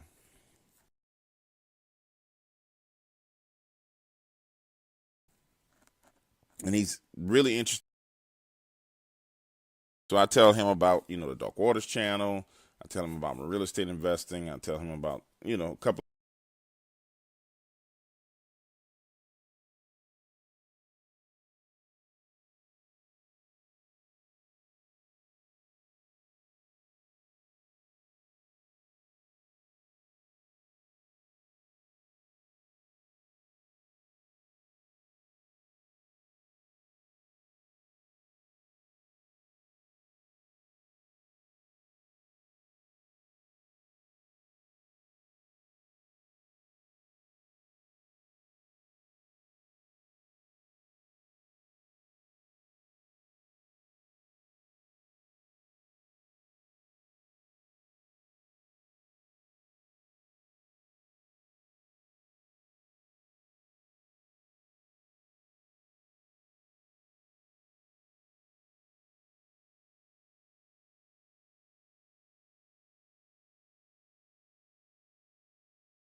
started to hear gunfire off in the distance coming from the direction of his homeboy Chris's house. And up until this point, I didn't really understand that Than and Chris was cool like this. But he's like, yo, listen, we need to get up and go check on my man Chris. Somebody over there shooting. So we ride over, pull down the driveway, knock on the door, and his wife comes to the door looking like she just saw a freaking ghost. And again, I need you to realize, I didn't know he was this close to these people. Saying, Jennifer, y'all all right over here? What's going on? She looks at him, eyes wide open, and says, no, Chris is off in the woods in the back of the house shooting at something, and I'm worried. So now Than is scrambling back to his truck, grabbing a rifle, and he takes off running around the side of their house into pitch black darkness. And now we hear the sound of Chris firing shots again. Than is a little ways ahead of me, and I hear him screaming, Chris, it's Than, where you at? Chris, it's Than, where you at, man? Pause here for a second. Let me give you an insight into what I'm thinking at this point in time. Now, I'm not as invested into this shit that's going down right now, but he's my man. We go way back. So if he making a move into the darkness, I'm making a move into the darkness. And it takes us a good 35 to 45 seconds to hone in on the direction that these shots are coming from. But eventually, we close in on Chris. And when we finally find him, he's down on one knee, headlamp on, crying, kneeling over his dog. And we ain't talking about just regular tears rolling down your eyes. We're talking about that ugly cry, saying, those motherfuckers killed my dog. They killed my dog. Again, I need you to hop back in the car with me and imagine what I'm saying to you, because I need you to understand what I'm looking at. Standing there, looking at this dog, it's laying on the ground. It's literally been sliced in half. I'm talking about wounds so deep that you can see this dog's spine. Now, look, I know Chris is all emotional about his dog, but for us, in the car, on the outside looking in, this looked like some straight up X-Files bullshit. So I said, Chris, what did this to your dog? Still crying and sobbing tears, he says, it was wolves. The wolves did this to my dog. I'm going to get these motherfuckers. Now, let me tell you something. One thing you learn growing up in the hood is how to think when there's chaos. Now, I don't know about you, but as for me, I done seen the Animal Planet. And wolves, they go for the guts. Wolves don't slice animals in half. And let me explain something else to you. I done did time on the inside. Real prison. There were 5 cuttings per day in the prison that I was in. You do the math. That's 1,800 motherfuckers getting sliced and cut up per year. So I know exactly what a motherfucking slice and a motherfucking cut looks like. This dog had been fucking sliced in half. Wolves do not slice and cut dogs in half. They chew and gnaw and eat on shit. Whatever this was that did this, slice this fucking dog in half. And so I know without a doubt this is some X-Files bullshit going on his property. So understand, Than is my man, $100,000. I don't fucking know Chris. So now I'm trying to sway the situation back in our favor. We don't need to be out here in these woods. Whatever the fuck did that. So I say, Than, listen, we need to grab this dog, get Chris back up to the house, man. Let's get it and let's go. But Chris is still there on the ground, crying, sobbing, and mourning over his dog. I look at Than, he looks at me. I look at Than, he looks at me. And I'm giving him that look like, nigga, this ain't our problem. We need to go. But he tells me, look, head back on up to the house and check on his wife. I'm going to get him, I'm going to get the dog, and we'll be up there in a minute. So now I'm jogging back towards the house, through the darkness, into the lights, up the steps, knock on the back door. His wife opens the door, this beautiful woman with this look of concern on her face saying, hey, what's going on? What can you tell me? Now, I have no way of explaining to this woman that her husband is out in the woods having an emotional breakdown over a dog that was sliced in half by something from the fucking X-Files. So I just say, listen, Jen, I was sent back here to make sure you're okay. I'm going to sit out here at the back door. They're on their way. As she and I are outside, standing safely in the light, peering out into the darkness, we start to hear more and more gunfire. Now, standing there next to this woman, you can tell she's not just a trophy wife. She's not just a beautiful woman, Because when most women hear gunfire, no matter how far away it is, they flinch and jerk. But she didn't move. She just stood there, staring and peering into the darkness. 30 minutes passed, and now we see that headlamp walking towards us. Than and Chris approaching. Chris, tears in his eyes, holding that dog in his hands. The only reason why the two halves of his body staying together, because he's literally holding and hugging it, blood running all over his body. His wife sees the dog, breaks down into tears, and me, I'm just standing there because this is some shit that I don't really understand. For me, growing up in the hood, dogs were dogs. We used to fight pit bulls, we used to beat them up, we did everything. But for white folks, dogs are more like members of their family. And I'd never seen a human being grieve over a dog like they had just lost their child. Look, Chris is safe, the dog is recovered, his wife is fine.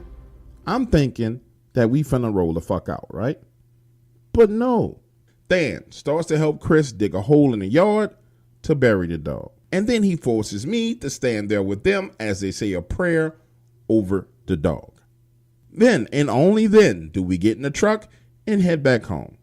Now we're sitting in a driveway, and I'm like, listen, dog, you know the rules. Sharing is caring, and nigga, you not sharing everything with me.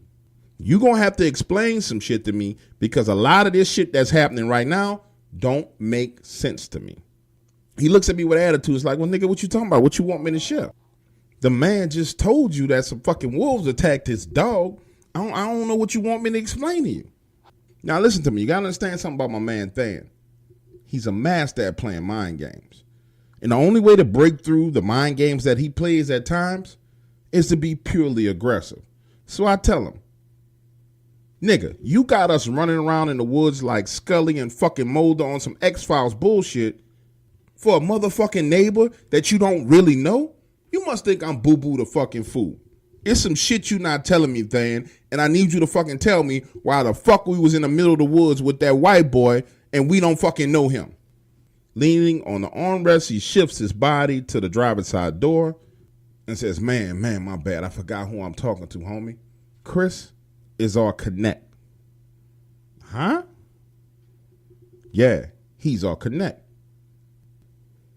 Nigga, why you think I'm out here living in these woods? Look, the last time we had a connect, a motherfucker swooped in and took him. Next thing you know, they out here in these streets looking for us. So when I made this new connect, I'm not taking no chances. I move in right next door to him. I'm making myself an essential part of his life. We not losing this connect. And on top of that, Chris and Jen are good fucking people. I don't have no fucking problem with Chris and Jen being good people. I don't know them motherfuckers. But what gets under my skin is when you fucking try and hold back information from me like I'm a fucking fool. I'm not stupid, Than. All you got to do is lay it out for me, baby, and we make it do what it do. And that little mini argument between me and him ends with him sharing a tidbit of information with me. That tomorrow morning, they're going out into the woods to try and track the wolves that attacked Chris's dog. But listen to me. Again, I know for a fact that wolves don't slice other animals in half. So I tell him straight up front, nigga, I'm not going out there in them woods looking for whatever did that because that is not a fucking wolf. I'll go over to his house and watch over his old lady and make sure nobody do nothing. But I ain't going into them woods looking for that shit. I'm telling you, and you shouldn't go in them fucking woods looking for it either, man. I know he all connected shit, but he getting paid. We giving him his money on time, right? If he getting his money on time, that's all he need. We don't need to be going out in these woods looking for none of that shit. But in this case, as old friends do, we agreed to disagree, head into the house, and go to sleep. Sure enough, the next morning we head over to Chris's house, and it's like 5 trucks out there, white boy trucks. And I'm talking about real cowboy hat wearing motherfuckers is at his house. And when we pull up and hop out, they looking at us like we